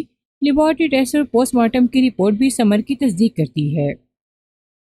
آپ اس بات سے بھی انکار نہیں کریں گے کہ راڈ کی مدد سے جب قاتل نے مقتول کی کھوپڑی کے عقبی حصے پر قاتلانہ حملہ کیا تو اس نے راڈ کو دوسرے سرے سے تھام رکھا تھا۔ میں نے بدستور اس کی آنکھوں میں جھانکتے ہوئے سوال کیا، اس میں تو کسی شک کی گنجائش ہو ہی نہیں سکتی وکیل صاحب۔ وہ مجھے ایسی نظر سے دیکھتے ہوئے بولا جیسے میں نے کوئی انتہائی احمقانہ بات کر دی ہو۔ آپ بھی کیسی بات کر رہے ہیں؟ میرے نزدیک بھی کسی شک کی گنجائش نہیں ہے آئیو صاحب، میں نے ایک لفظ پر زور دیتے ہوئے کہا، اور میں یہ بات اس لیے کی ہے کہ مجھے آپ کی نگاہ پر شک ہونے لگا ہے۔ میرے آخری جملے پر وہ بپھر کر رہ گیا، بگڑے ہوئے لہجے میں بولا، کیا مطلب ہے آپ کا؟ مطلب یہ کہ میرے خیال میں آپ کو نظر کا چشمہ استعمال کرنا چاہیے، میں نے ٹھہرے ہوئے لہجے میں کہا۔ اس سرے پر مجھے جو کچھ نظر آ رہا ہے وہ آپ کو دکھائی کیوں نہیں دے رہا؟ آخر وہ ہے کیا؟ وہ چیخ سے مشابہ لہجے میں بولا، فنگر پرنٹس۔ میں نے دھماکہ کیا۔ جب قاتل نے آہنی راڈ کو اس سرے سے تھام کر مقتول اسلم فاروقی کی کھوپڑی کو نشانہ بنایا تھا تو راڈ کے گرفت والے سرے پر یقیناً اس کی انگلیوں کے نشان بھی آ گئے ہوں گے۔ لیکن وہ بکھری ہوئی آواز میں بولا، آپ کو فنگر پرنٹس کیسے نظر آ رہے ہیں؟ یہی تو میرا پوائنٹ ہے آئیو صاحب، میں نے مضبوط لہجے میں کہا۔ آپ نے آہنی راڈ کے دوسرے سرے پر سے قاتل کے فنگر پرنٹس اٹھانے کی زحمت گوارا کیوں نہیں کی؟ کیس فائل کے اندر ایسی کوئی رپورٹ موجود نہیں ہے۔ یہ سنگین غفلت کیا معنی رکھتی ہے؟ آئیو کی حالت دیدنی تھی۔ فنگر پرنٹس رپورٹ کی غیر موجودگی غیر ذمہ داری کے ایک منہ بولتا ثبوت تھا۔ میرے کڑے سوالات نے اسے بری طرح بوکھلا کر رکھ دیا، لیکن جواب دینا بھی ضروری تھا۔ ہڑبڑائے ہوئے انداز میں اس نے کہا، میں نے فنگر پرنٹس اٹھانے کی ضرورت محسوس نہیں کی تھی۔ سبحان اللہ، میں نے استہزائی انداز میں کہا، پھر روئے سخن جج کی جانب موڑتے ہوئے یوں اضافہ کیا، جناب عالی، ایک شخص کو بڑی بے رحمی سے موت کے گھاٹ اتار دیا جاتا ہے، آلۂ قتل بھی موقع سے دستیاب ہو جاتا ہے، لیکن پولیس آلۂ قتل یا جائے وقوع کی کسی بھی چیز سے فنگر پرنٹس اٹھانے کی ضرورت محسوس نہیں کرتی۔ عدالتی زبان میں اسے استغاثہ کی ایک سنگین خامی تصور کیا جانا چاہیے۔ جج نے اپنی گردن کو اسباتی جنبش دی، پھر اپنے سامنے پھیلے ہوئے کاغذات پر کچھ نوٹ کرنے کے بعد دوبارہ ہمارے جانب متوجہ ہو گیا۔ میں نے آئیو سے جرا کا سلسلہ جاری رکھا، منظور حسین صاحب، جائے وقوع کی کارروائی مکمل کرنے کے بعد آپ نے کیا کیا تھا؟ مقتول کے ملازم خاص ارشد محمود کی زبانی ہمیں پتہ چلا تھا کہ مقتول کے کمرے میں جانے والا آخری شخص ملزم داؤد تھا۔ وہ وضاحت کرتے ہوئے بولا، ارشد نے ہمیں یہ بھی بتایا تھا کہ اس روز مقتول اور ملزم کے بیچ رقم کے لین دین پر اچھی خاصی گرما گرمی بھی ہو گئی تھی، لہٰذا ہم نے جائے وقوع کی کارروائی نپٹانے کے بعد ملزم کے گھر کا رخ کیا اور اسے حراست میں لے لیا۔ ملزم کی گرفتاری کتنے بجے عمل میں آئی تھی؟ میں نے پوچھا۔ اس نے جواب دیا، رات 9 بجے۔ میں نے پوچھا، استغاثہ کی رپورٹ کے مطابق ملزم نے نہ صرف مقتول اسلم فاروقی کو موت کے گھاٹ اتارا بلکہ اس کی میز کی دراز میں سے خطیر رقم بھی چرا کر لے گیا تھا۔ جب آپ نے 50,000 روپے، وہ قطع کلامی کرتے ہوئے بولا۔ میں نے اس کی بات کو نظر انداز کرتے ہوئے اپنا بیان جاری رکھا، جب آپ نے ملزم کو اس کے گھر سے حراست میں لیا تو اس کے قبضے سے 50,000 کی رقم بھی برآمد کر لی ہوگی؟ نہیں جناب، وہ رقم برآمد نہیں ہو سکی، وہ مایوسی سے گردن ہلاتے ہوئے بولا۔ ہم نے اس کے گھر کا چپا چپا چھان مارا اور بڑے تسلی بخش انداز میں ملزم کی جامع تلاشی بھی لی تھی، مگر رقم کا کوئی سراغ نہ مل سکا۔ ملزم نے مذکورہ 50,000 کے بارے میں کیا بیان دیا تھا؟ یہ رقم چرانے سے انکاری ہے، آئیو نے جواب دیا، اور رقم کے سلسلے میں آپ کا کیا خیال ہے؟ ہمارے خیال میں ملزم نے جائے وقوع سے گھر جاتے ہوئے رقم کو کہیں ٹھکانے لگا دیا ہے، اس نے جواب دیا۔ ملزم لگ بھگ 1 ہفتہ ریمانڈ پر آپ کی کسٹڈی میں رہا تھا، میں نے انکوائری آفیسر کی آنکھوں میں جھانکتے ہوئے سوال کیا، اس دوران میں آپ نے اسے رقم کے بارے میں گلوانے کی کوشش نہیں کی؟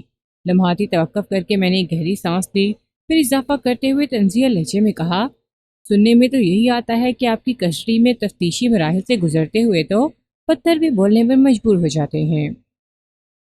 آئیو منظور حسین نے معاندانہ نظر سے مجھے گھورا، پھر ٹو دی پوائنٹ جواب دیا، ہم نے ملزم سے جتنی بھی پوچھ گچھ کی اس میں رقم کے حوالے سے اپنی لا علمی کا ہی اظہار کرتا رہا ہے۔ اوہ، میں نے ہمدردانہ انداز میں کہا، گویا ملزم کے اعصاب پولیس کی تفتیش کے مقابلے میں سیسا پلائے ہوئی دیوار ثابت ہوئی تھی۔ اس نے کوئی جواب نہیں دیا اور خجل سا ہو کر ادھر ادھر دیکھنے لگا۔ میں نے سرسراتی ہوئی آواز میں استفسار کیا، منظور حسین صاحب، آپ کو یہ کس نے بتایا تھا کہ وقوع کے روز مقتول کی میز کی دراز میں 50,000 روپے رکھے ہوئے تھے؟ یہ بات ہمیں مقتول کی بیوہ زبیدہ نے بتائی تھی، آئیو نے جواب دیا۔ چاہے وقوع مقتول اسلم فاروقی کے گھر سے زیادہ دور نہیں ہے، مقتول کو پیش آنے والے اس اندھوناک واقعے کی خبر زبیدہ کو ہوئی تو وہ فوراً کارخانے پہنچ گئی۔ وہ ایک صداق کی بیمار عورت ہے، آپ خود اندازہ لگا سکتے ہیں کہ شوہر کی ناگہانی موت کی اطلاع نے اسے کس قدر پریشان کر دیا ہوگا۔ زبیدہ نے ہمیں بتایا کہ آج ایک پارٹی نے مقتول کو 50,000 روپے کی پیمنٹ کرنا تھی۔ وہ لمحے بھر کو رکا، پھر ایک گہری سانس لینے کے بعد بولا، بعد میں جب میں نے ارشد محمود سے اس پیمنٹ کے بارے میں پوچھا تو اس نے بھی تصدیق کر دی کہ مذکورہ پارٹی دن میں آئی تھی اور اس نے 50,000 روپے کی پیمنٹ بھی کی تھی۔ رقم کی وصولی کے وقت ارشد بھی مقتول کے کمرے میں موجود تھا اور اس نے اپنی آنکھوں سے مقتول کو وہ رقم میز کی دراز میں ڈالتے ہوئے دیکھا تھا۔ یعنی آپ کے کہنے کا مطلب یہ ہے کہ وقوع کے روز جب ملزم مقتول کے پاس اپنے 10,000 روپے لینے پہنچا تو اس وقت مقتول کی میز کی دراز میں پورے 50,000 روپے کیش رکھا ہوا تھا۔ حالات و واقعات تو یہی بتاتے ہیں وکیل صاحب، اس نے بڑے اعتماد سے جواب دیا۔ بعد میں ہم نے اس پارٹی سے رابطہ کر کے بھی اس امر کی تصدیق کی تھی کہ 50,000 روپے کی پیمنٹ ہوئی بھی تھی یا نہیں۔ پارٹی نے تصدیق کی کہ 25 مارچ کی دوپہر اس نے مقتول کو اس کے کارخانے کے اندر 50,000 روپے ادا کیے تھے۔ اس میں سے کچھ رقم مال کی پیمنٹ تھی اور کچھ نئے مال کے آرڈر کے سلسلے میں تھی۔ آئیو صاحب، میں نے معتدل انداز میں کہا، کہ آپ اس پارٹی کا نام ظاہر کرنا پسند فرمائیں گے جس نے وقوع کے روز مقتول کو 50,000 روپے دیے تھے؟ ضرور، وہ بڑی رسان سے بولا۔ اس شخص کا نام فضل کریم ہے۔ وہ ماسکنگ ٹیپ کی خرید و فروخت کا کام کرتا ہے۔ مقتول سے ماسکنگ ٹیپ کے خرید کر وہ حیدرآباد اور سندھ کے دوسرے اضلاع کے علاوہ پنجاب کے بھی بعض علاقوں تک ماسکنگ ٹیپ کی سپلائی جاری رکھے ہوئے تھا۔ فضل کریم کی رہائش کراچی کے ایک معروف علاقے گلشن اقبال میں ہے۔ اگر آپ کہیں گے تو میں آپ کو اس کے گھر کا ایڈریس بھی نوٹ کرا دوں گا اور اس کا فون نمبر بھی۔ یہ تمام تر معلومات میں آپ سے ضرور لوں گا آئیو صاحب، میں نے ٹھہرے ہوئے لہجے میں کہا، لیکن یہاں سے فارغ ہو جانے کے بعد فی الحال آپ مجھے مقتول کے آفس کے بارے میں بتائیں۔ کیا بتاؤں؟ وہ سوالیہ نظر سے مجھے دیکھنے لگا۔ میں نے کہا، آفس وہ جگہ ہے جہاں مقتول اسلم فاروقی کو موت کے گھاٹ اتارا گیا تھا۔ آپ نے اس مقام کو اچھی طرح دیکھ لیا ہے۔ اتفاق سے مجھے بھی ایک بار وہاں جھانکنے کا موقع ملا ہے۔ میری معلومات کے مطابق اس کمرے میں ایک دروازہ اور ایک کھڑکی ہے۔ میں غلط تو نہیں کہہ رہا آئیو صاحب؟ جی نہیں، آپ بالکل درست فرما رہے ہیں، وہ ٹھہرے ہوئے لہجے میں بولا۔ چائے وقوع کی وہی کیفیت ہے جو آپ نے بیان کی ہے۔ دروازے سے اندر داخل ہوں تو سامنے والی دیوار کے ساتھ مقتول اسلم فاروقی کی ریوالونگ چیئر نظر آئے گی۔ میں نے تصدیق طلب انداز میں تفتیشی افسر کی جانب دیکھا۔ ریوالونگ چیئر کے آگے میز اور میز کے سامنے ملاقاتیوں کے لیے 2 کرسیاں رکھی دکھائی دیں گی۔ کمرے کی مغربی دیوار میں ایک جالی دار بڑی سی کھڑکی ہے جو کارخانے کے اندرونی حصے میں کھلتی ہے، جہاں سے دفتر کے اندر بیٹھا ہوا مقتول اپنے کارخانے کے ورکرز کو کام کرتے ہوئے دیکھ سکتا تھا۔ جی ہاں، آپ ٹھیک کہہ رہے ہیں، آئیو نے مختصراً کہا۔ کمرے کی مشرقی دیوار پر ایک شوکیس نما الماری نصب ہے۔ میں نے استفسار کا سلسلہ جاری رکھتے ہوئے کہا، اس شوکیس کے اندر ماسکنگ ٹیپ کے مختلف سیمپلز رکھے رہتے ہیں۔ آپ کا تجزیہ اور مشاہدہ 16 آنے صحیح ہے وکیل صاحب۔ جب آپ جائے وقوع پر پہنچے تو مقتول اسلم فاروقی اپنی ریوالونگ چیئر پر اس طرح بیٹھا تھا کہ اس کا بالائی بدن میز پر ڈھیر تھا اور وہ اس دنیا سے اس دنیا میں جا چکا تھا۔ میز پر پھیلے ہوئے خون سے اندازہ ہوتا تھا کہ جیسے ہی اس کی کھوپڑی پر آہنی راڈ سے کاری وار کیا گیا، وہ دھڑام سے میز پر آ رہا۔ وہ سے یہاں میری مراد اس کے بدن کا بالائی حصہ ہے، پھر اسے اٹھنے کا موقع نہ مل سکا۔ جی آپ بالکل ٹھیک کہہ رہے ہیں، آئیو نے تائیدی انداز میں گردن ہلائی۔ پوسٹ مارٹم رپورٹ سے اس عمل کی تصدیق بھی ہوتی ہے۔ پوسٹ مارٹم رپورٹ ہی میں یہ بھی درج ہے کہ مقتول کی کھوپڑی کے عقبی حصے کو نشانہ بنایا گیا تھا۔ میں نے قدرے جارحانہ انداز میں کہا، جی یہ ایک حقیقت ہے، وہ جلدی سے بولا۔ لاش کے تفصیلی معائنے کے بعد میں بھی اسی نتیجے پر پہنچا تھا۔ میں نے آئیو کو گھمانے کی کوشش کی۔ جب ملزم اپنے 10,000 روپے لینے مقتول کے کارخانے پہنچا تو اس وقت مقتول کی میز کے دراز میں 50,000 روپے رکھے ہوئے تھے۔ آپ پہلے بھی مجھ سے سوال کر چکے ہیں، وہ ناگواری سے بولا، اور میں نے اس کا جواب بھی دے دیا ہے۔ مجھے اچھی طرح یاد ہے کہ آپ نے اس سوال کا جواب وہاں میں دیا تھا۔ میں نے کہا، شانی اس وقت مقتول کی میز کی دراز میں 50,000 روپے موجود تھے، لیکن اس وقت میں آپ سے کچھ اور پوچھنا چاہتا ہوں۔ کیا پوچھنا چاہتے ہیں؟ وہ الجھے ہوئے لہجے میں بولا۔ کہ میں نے ایک لفظ پر زور دیتے ہوئے کہا، جب مقتول کی میز کی دراز میں 50,000 روپے رکھے ہوئے تھے تو اس نے ملزم کو 10,000 روپے ادا کیوں نہیں کر دیے تھے؟ تو آپ اسی سے جا کر پوچھیں، وہ برہمی سے بولا۔ اس کے پاس جانے کے لیے مجھے زندگی سے ہاتھ دھونا پڑیں گے اور میں فی الحال ایسا ہرگز نہیں چاہوں گا۔ البتہ، میں نے لمحاتی توقف کر کے ڈرامائی انداز میں کہا، البتہ آپ یہاں زندہ سلامت موجود ہیں، میں آپ سے ایک نہایت ہی اہم سوال پوچھ لیتا ہوں۔ میں تا کہہ کر خاموش ہوا تو وہ منتظر نگاہ سے مجھے تکنے لگا کہ پتہ نہیں میں اس سے کیا پوچھنے والا ہوں۔ میں نے اسے زیادہ دیر تذبذب میں مبتلا رکھنا مناسب نہ سمجھا اور نہایت ہی سنجیدگی سے کہا، منظور حسین صاحب، فرض کریں آپ مقتول والی ریوالونگ چیئر پر بیٹھے ہیں اور میں میز کی دوسری جانب ملاقاتیوں والی ایک کرسی پر براجمان ہوں۔ ہمارے درمیان کسی بھی بات پر تلخ کلامی جاری ہے۔ بدمزگی اس انتہا کو پہنچ جاتی ہے کہ میں تیش کے عالم میں ایک آہنی راڈ اٹھا کر آپ کے سر پر دے مارتا ہوں۔ آپ اس ضرب کتاب نہ لاتے ہوئے میز کے اوپر ڈھہ جاتے ہیں اور انا نیلا ہو جاتے ہیں۔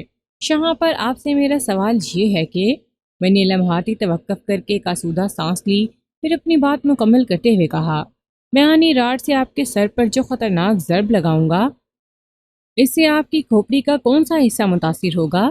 ظاہر ہے پیشانی یا سر کا بھلائی حصہ، وہ بے ساختہ بولا۔ میں نے روئے سخن جج کی جانب موڑا اور پاٹدار آواز میں کہا، جناب عالی، موت ایک سنگین حقیقت ہے اور کوئی بھی شخص اس حقیقت سے انکار نہیں کر سکتا۔ پوسٹ مارٹم رپورٹ اور انکوائری آفیسر کے تازہ ترین جواب نے اس تقاضا کی کلی کھول دی ہے۔ مقتول کی کھوپڑی کا عقبی حصہ چٹخا کر اسے موت کے گھاٹ اتارا گیا تھا، اور یہ اسی صورت ممکن تھا جب اس کے سر پر پیچھے سے آنی راڈ کا وار کیا جاتا، جبکہ مقتول اور ملزم کے بیچ ہونے والی تلخ کلامی کے وقت ملزم مقتول کے سامنے میز کی دوسری جانب بیٹھا ہوا تھا، جہاں سے وہ مقتول کے سر کے عقبی حصے کو ہرگز نشانہ نہیں بنا سکتا تھا۔ اور ان لمحات میں ان کے درمیان جو چپکرشی فضا قائم ہو چکی تھی، اس میں مقتول کسی بھی ملزم کو راڈ بدست اپنے پیچھے جا کر ایک خطرناک ضرب لگانے کا موقع فراہم نہیں کر سکتا تھا۔ لہٰذا میں سانس سنوار کرنے کے لیے تھما، پھر ایک وقفے کے بعد اپنا بیان مکمل کرتے ہوئے کہا، لہٰذا حالات و واقعات کی روشنی میں یہ بات کھل کر سامنے آ جاتی ہے کہ اسلم فاروقی کے بے ایمانہ قتل میں ملزم کا ہاتھ نہیں ہو سکتا۔ میرے موکل کو کسی سوچی سمجھی سازش کے تحت اس کیس میں پھنسانے کی کوشش کی جا رہی ہے۔ That's all your honour. اس کے ساتھ ہی عدالت کا مقررہ وقت ختم ہو گیا۔ جج نے 15 روز بعد کی تاریخ دے کر عدالت برخاست کرنے کا اعلان کر دیا۔ آئندہ پیشی پر اس تقاضا کی جانب سے یکے بعد دیگرے 3 گواہ عدالت میں پیش ہوئے، اور انہوں نے حلفیہ بیان ریکارڈ کرانے کے بعد وکیل استغاثہ کے مختلف سوالات کے جواب دیے۔ میں نے استغاثہ کے ان گواہوں پر برائے نام ہی جرح کی تھی۔ ان کی گواہی اور بعد ازاں ہونے والی جرح میں کوئی خاص بات نہیں جو میں آپ کی خدمت میں پیش کر سکوں۔ ان سب کا موقف ایک دوسرے سے ملتا جلتا تھا۔ ان کے خیال میں ملزم غصہ ور، جھگڑالو اور بدتمیز شخص تھا، اور آئے روز مقتول کو تنگ کرنے کے لیے اس کے پاس پہنچایا کرتا تھا، وغیرہ۔ اگلی پیشی سے پہلے میں نے اچھا خاصا ہوم ورک بھی کر لیا تھا۔ میں نے ذاتی طور پر فضل کریم سے بھی ایک تفصیلی ملاقات کی۔ رقم کی ادائیگی کے حوالے سے اس نے بڑے ٹھوس انداز میں تصدیق کی تھی۔ وہ وقوع کے روز دوپہر میں مقتول کے کارخانے جا کر اسے ملا تھا، اور رسمی گفتگو کے بعد 50,000 روپے مقتول کو دے کر واپس آ گیا تھا۔ اس کے بعد کارخانے کے اندر کے واقعات پیش آئے، اس کے بارے میں وہ کچھ نہیں جانتا۔ فضل کریم ایک دور اندیش معاملہ فہم کاروباری شخص تھا، اسے کسی قسم کی دروغ گوئی کی توقع نہیں کی جا سکتی تھی۔ یہ سب تو چل ہی رہا تھا، اس کے ساتھ ہی میں مقتول کے ملازم خاص ارشد محمود کے بارے میں بھی معلومات حاصل کرنے سے چوکا نہیں تھا۔ ارشد محمود کا نام اس تقاضا کے گواہوں کی فہرست میں شامل تھا۔ اسی شخص نے پولیس کو اسلم فاروقی کے قتل کی اطلاع دی تھی۔ پولیس نے جو چلان عدالت میں پیش کیا تھا، اس میں درج بیشتر باتیں ارشد محمود سے حاصل ہونے والی معلومات کا نتیجہ تھیں۔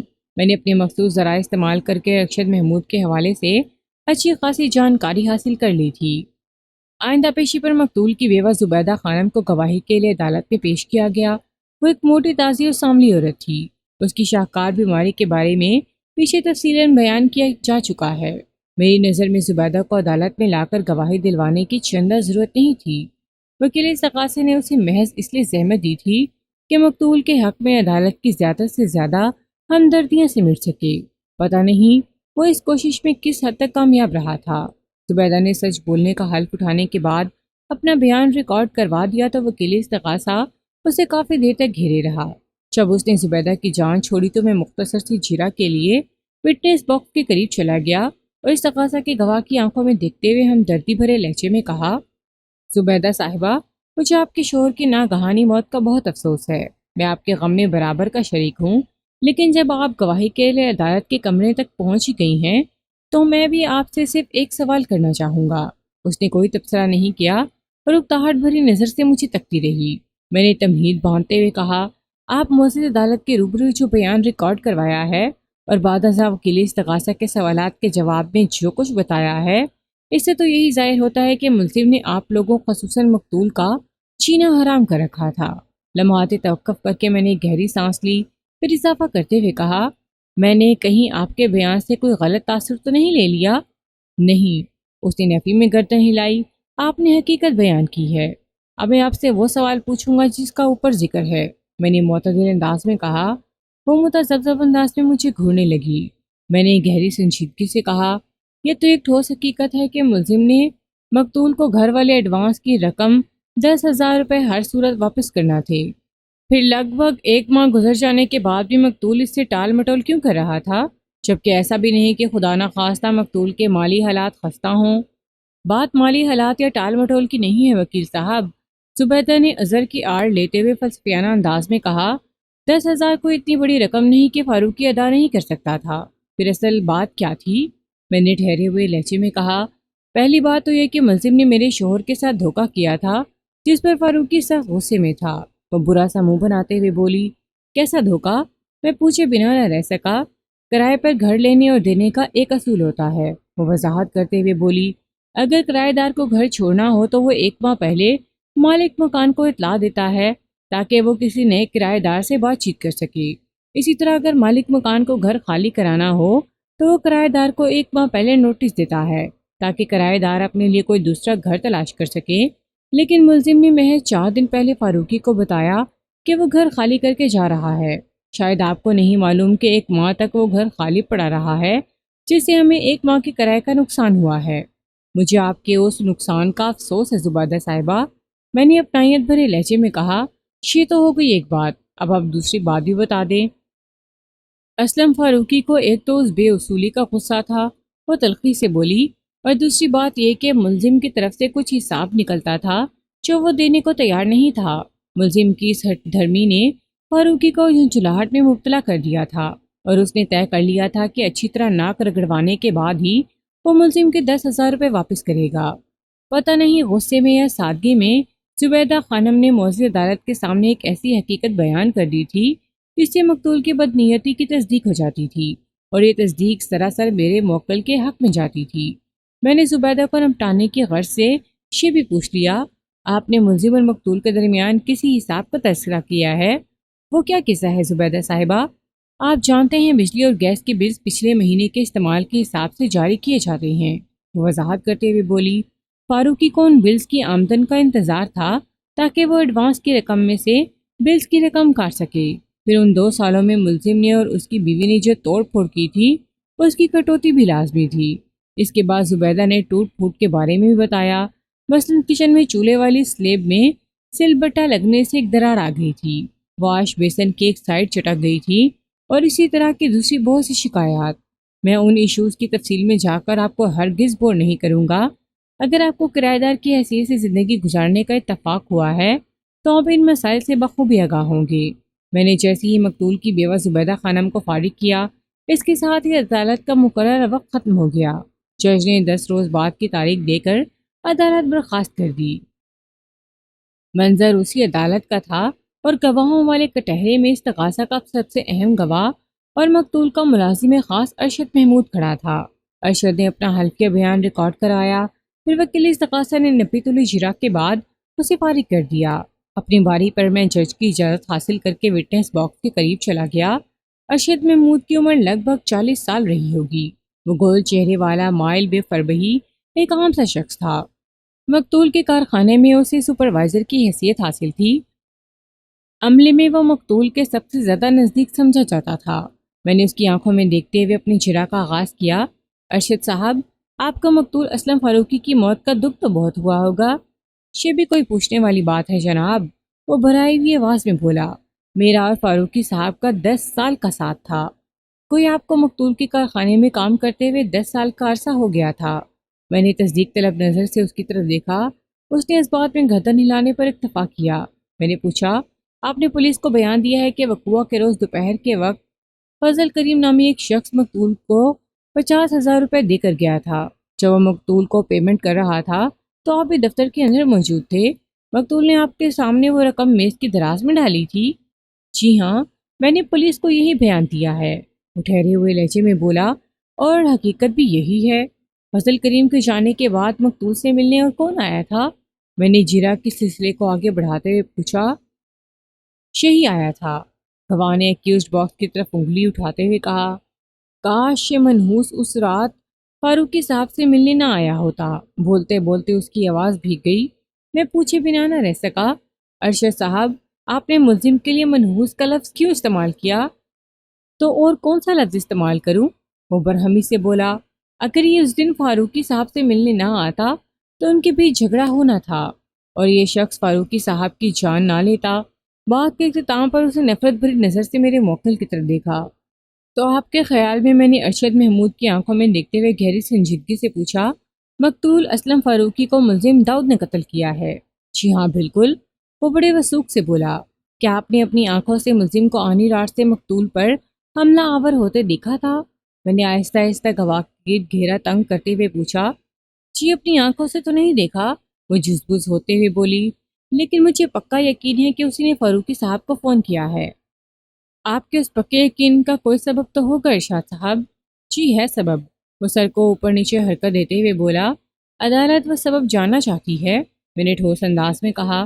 دیکھیں جناب، وہ وضاحت کرتے ہوئے بولا، یہ بندہ لگ بھگ 4 بجے سے پہر کارخانے میں پہنچا تھا۔ میں نے ہی اسے فاروقی صاحب کے کمرے میں پہنچایا تھا۔ تھوڑی ہی دیر کے بعد دفتر کے اندر سے ان کے بولنے کی تیز آوازیں آنے لگی تھی۔ مجھے سمجھنے میں قطعاً کوئی دشواری محسوس نہ ہوئی کہ ان میں خاصی تلخ کلامی ہو رہی تھی۔ میں نے ان کے معاملے میں مداخلت کرنے کی کوشش نہیں کی اور اپنے کام میں لگا رہا۔ کچھ دیر کے بعد دفتر کے اندر خاموشی چھا گئی۔ پھر میں نے ملزم کو فاروقی صاحب کے کمرے سے نکل کر کارخانے سے باہر جاتے دیکھا تھا۔ تم جس جگہ پر بیٹھے اپنے کام میں مصروف تھے، کارخانے کا وہ حصہ دفتر سے کتنے فاصلے پر ہے؟ میں نے پوچھا۔ زیادہ دور نہیں جناب، وہ جلدی سے بولا۔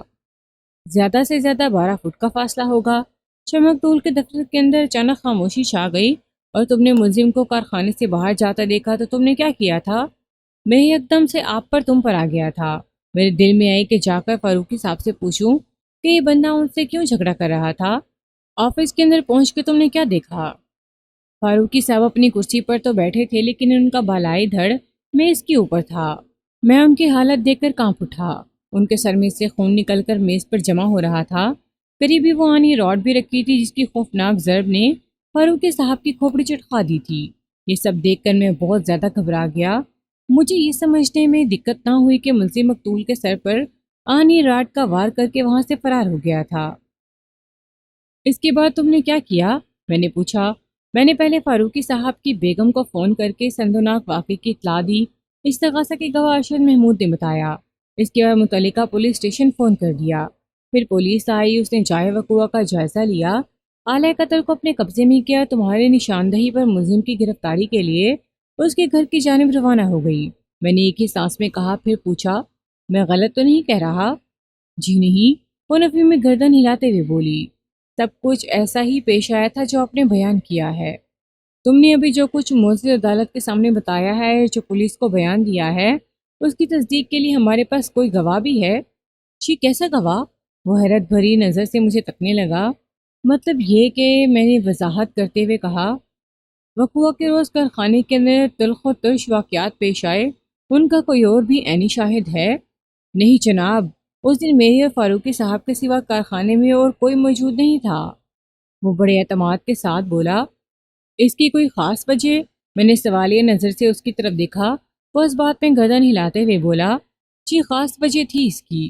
کیا میں وہ خاص وجہ جان سکتا ہوں؟ کیوں نہیں، وہ بڑے اعتماد سے بولا۔ 24 مارچ کو ایک بڑا اسلامی دن پڑا تھا اور آنے والی رات جاگنے کی تھی، یعنی 24 اور 25 مارچ کی درمیانی رات عبادت کی تھی۔ فاروقی صاحب نے تمام سٹاف سے 24 مارچ کو کام کرایا تھا اور 25 مارچ کی چھٹی دے دی تھی تاکہ جو لوگ رات کو جاگ کر عبادت کریں انہیں دوسرے دن اپنی نیند پوری کرنے کا موقع مل جائے۔ 25 مارچ کو صرف تم کارخانے میں حاضر تھے یا پھر مقتول اسلم فاروقی؟ کیا تم دونوں نے پچھلی رات عبادت نہیں کی تھی؟ فاروقی صاحب کا تو مجھے پتہ نہیں، وہ سادہ سے لہجے میں بولا، لیکن میں نے تو بھرپور عبادت کی تھی۔ لیکن فاروقی صاحب کا حکم تھا کہ دوپہر سے پہلے کارخانے پہنچنا ہے، تو میں 10 بجے کے قریب بیدار ہو گیا تھا۔ پھر نہا دھو کر میں کارخانے چلا آیا تھا۔ ارشد محمود، میں نے جرا کا زاویہ ایک دم تبدیل کر دیا۔ تم نے شروع میں بتایا ہے کہ تمہیں مقتول فاروقی کے پاس کام کرتے ہوئے لگ بھگ 10 سال ہو گئے ہیں۔ کیا تم اپنے کام اور مقتول کے رویے یا سلوک سے خوش تھے؟ اگر خوش نہ ہوتا تو کبھی کا یہ نوکری چھوڑ کر جا چکا ہوتا، وہ بڑے مضبوط لہجے میں بولا۔ فاروقی صاحب ہر لحاظ سے میرا بہت خیال رکھتے تھے۔ وہ تمہیں جو بھی تنخواہ دیتے تھے تم اس پر مطمئن تھے؟ جی پوری طرح مطمئن تھا، اس نے جواب دیا۔ کیا میں پوچھ سکتا ہوں مقتول تمہیں کتنی تنخواہ دیتا تھا؟ 1500 روپے، اس نے بتایا۔ اس کے علاوہ بھی فاروقی صاحب گاہے بگاہے مجھے کچھ نہ کچھ دیتے ہی رہتے تھے۔ گویا اس تنخواہ میں تمہارا ٹھیک ٹھاک گزارا ہو رہا تھا؟ جی بالکل، اس نے اس بات میں گردن ہلائی۔ کچھ بچت وغیرہ بھی ہو جاتی تھی یا سب کچھ کھا پی کر برابر کر دیتے تھے؟ میں نے اس کی گردن کے گرد پھندے کو کستے ہوئے پوچھا۔ بچت کو تو سوال ہی پیدا نہیں ہوتا جناب، وہ صاف گوئی کا مظاہرہ کرتے ہوئے بولا۔ بس پورا مہینہ ٹھیک گزر جاتا تھا، کسی کے آگے ہاتھ پھیلانے کی ضرورت نہیں ہوتی تھی۔ کیا یہ درست ہے کہ تم اپنی بیوی اور 3 بچوں کے ساتھ لیاقت آباد المعروف و تعلو کھیت میں رہتی ہو؟ جی ہاں، یہ درست ہے، اس نے اس بات میں جواب دیا۔ اور وہ مکان بھی کرائے کا ہے؟ جی، اپنی ساری زندگی کرائے کے مکانوں ہی میں گزری ہے، وہ بے پرواہی سے بولا۔ کبھی تم نے اپنا ذاتی گھر بنانے کے بارے میں سوچا؟ جناب، ذاتی گھر کی سوچ اور خواہش تو ہر وقت دل و دماغ میں رہتی ہے، اسے جواب دیا۔ میں نے پوچھا، اس خواہش کی تعبیر کے لیے کبھی تم نے عملی کوشش بھی کی ہوگی؟ عملی کوشش کا سوال تو اس وقت پیدا ہوتا ہے جب جیب میں پیسے ہوں، وہ حسرت بھرے لہجے میں بولا۔ اللہ عزت و آبرو سے مہینہ پورا کر دیتا ہے، یہی بہت ہے۔ اس نے میرے پھیلائے ہوئے جال میں قدم رکھ دیا تھا۔ میں نے اب تک ارشد محمود کے حوالے سے جو تحقیق کی تھی اسے استعمال میں لاتے ہوئے گہری سنجیدگی سے کہا، تم بالکل ٹھیک کہہ رہے ہو۔ تنخواہ دار آدمی کے لیے ذاتی گھر کے خواب دیکھنا تو ممکن ہے، لیکن ان سہانے خوابوں کا تعبیر دینا اس کی بس کی بات نہیں ہے۔ لیکن لمحاتی توقف کر کے میں نے ایک گہری سانس لی، پھر اضافہ کرتے ہوئے کہا، لیکن بعض لوگ اپنی اس خواہش کو پورا کرنے کے لیے کمیٹی وغیرہ ڈال دیتے ہیں۔ اچانک ذاتی گھر نہ بھی خرید سکیں تو کہیں پلاٹ بک کرانے کی کوشش کرتے ہیں۔ کیا تمہیں کبھی بی سی ڈالنے کا خیال آیا؟ نہیں جناب، اسے نفی میں گردن ہلائی۔ اگر بی سی ڈالیں تو ہر ماہ ایک مخصوص رقم بھرنا پڑتی ہے اور اپنی اتنی گنجائش نہیں۔ کیا تبھی تمہارا پرائز بانڈ نکلا ہے؟ میں نے اس کی آنکھوں میں دیکھتے ہوئے سوال کیا۔ اس نے جواب دیا، نہیں جناب، میں اتنا خوش قسمت نہیں ہوں۔ ارشد محمود، میں نے یک لخت اپنی جرہ میں جاری حد بھرتے ہوئے پوچھا، کیا تم نے بندر روڈ دیکھ رکھا ہے؟ آپ بھی کمال کرتے ہیں جناب، وہ عجیب سے لہجے میں بولا۔ کوئی شخص کراچی میں رہتا ہے اور اس نے بندر روڈ نہ دیکھا ہو، یہ بھلا کیسے ہو سکتا ہے؟ گویا تم نے بندر روڈ دیکھا ہوا ہے۔ جی ہاں بالکل، بندر روڈ پر ایک کمپنی برہانی ایسوسیٹس کا آفس ہے۔ میں نے ٹھہرے ہوئے لہجے میں کہا، کیا تم نے یہ آفس دیکھ رکھا ہے؟ وہ چُز بُز ہوتے ہوئے بولا، میں کسی برہانی ایسوسیٹس کو نہیں جانتا۔ گویا کبھی اس دفتر میں تمہیں جانے کا اتفاق نہیں ہوا؟ کبھی نہیں، وہ دو ٹوک انداز میں بولا۔ ٹھیک ہے، میں نے سرسری لہجے میں کہا، پھر پوچھا، ارشد محمود، کیا تم نے نیو کراچی کا علاقہ یو پی موڑ دیکھ رکھا ہے؟ آبجیکشن یور آنر، وکیل استغاثہ نے اپنی موجودگی کا یقین دلاتے ہوئے تیز لہجے میں کہا۔ جج سمیت عدالت کے کمرے میں موجود ہر شخص نے گردن اٹھا کر وکیل استغاثہ کی طرف دیکھا۔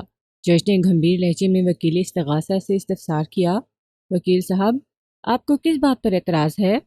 جناب عالی، اس وقت عدالت میں اسلم فاروقی مرڈر کیس کی سماعت ہو رہی ہے اور میرے فاضل دوست استغاثہ کے معزز گواہ کو کراچی کا نقشہ یاد کرانے کی کوشش کر رہے ہیں۔ نقشہ یاد کرانے کی کوشش نہیں کر رہا، میں نے ترکی بترکی کہا، بلکہ گواہ کی یادداشت کا امتحان لے رہا ہوں۔ آپ کے ان سوالات کا زیر سماعت کیس سے کیا تعلق ہے؟ وکیل استغاثہ نے جھجھراہٹ آمیز انداز میں مجھ سے پوچھا۔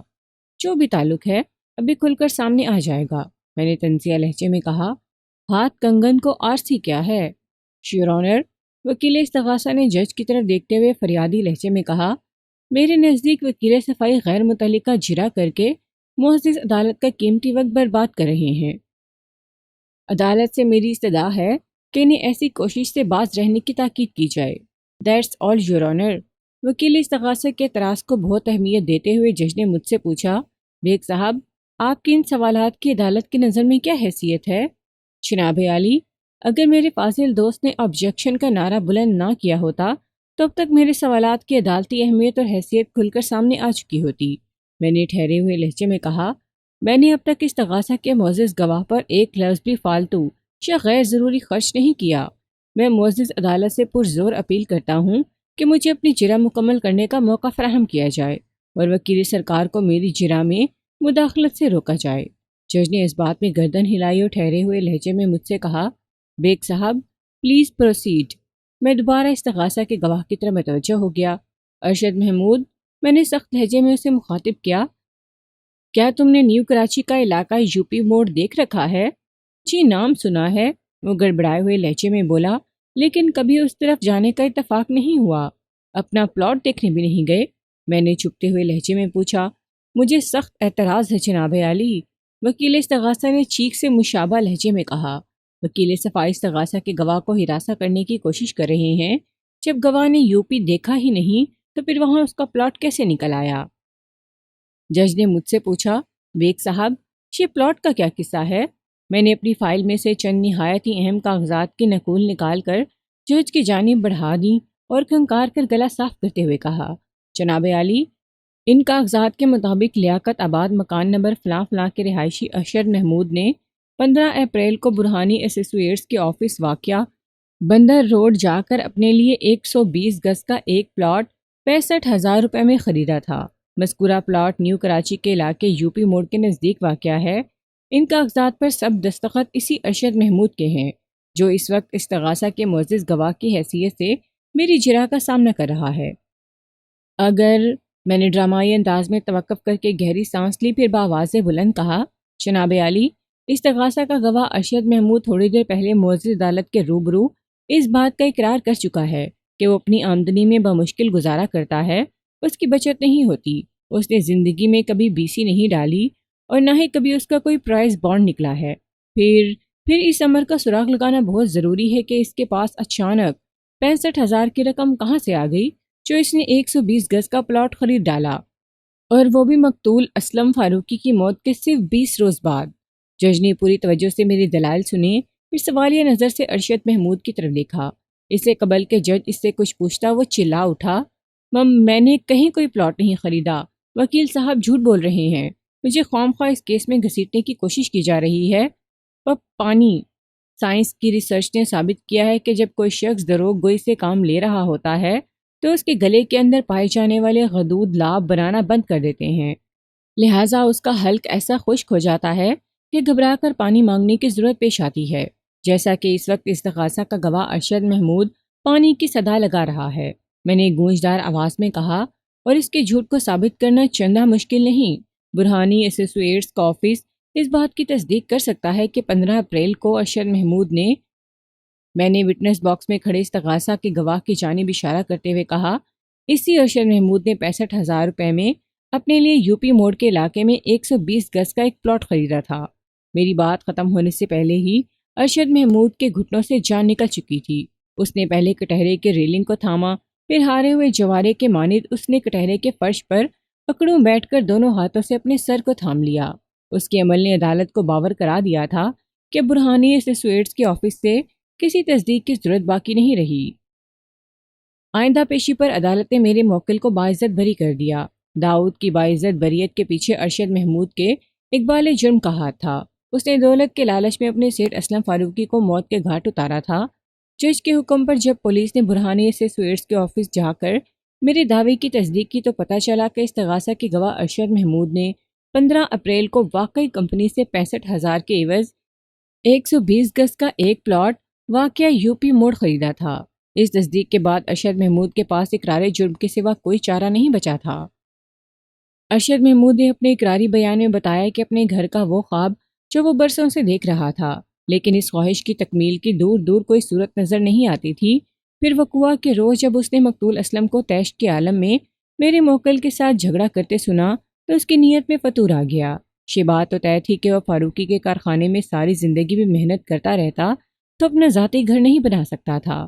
وہ جانتا تھا کہ دوپہر میں فضل کریم نامی ایک شخص مقتول کو 50,000 روپے دے کر گیا تھا جو اس کی میز کی دراز میں رکھے تھے۔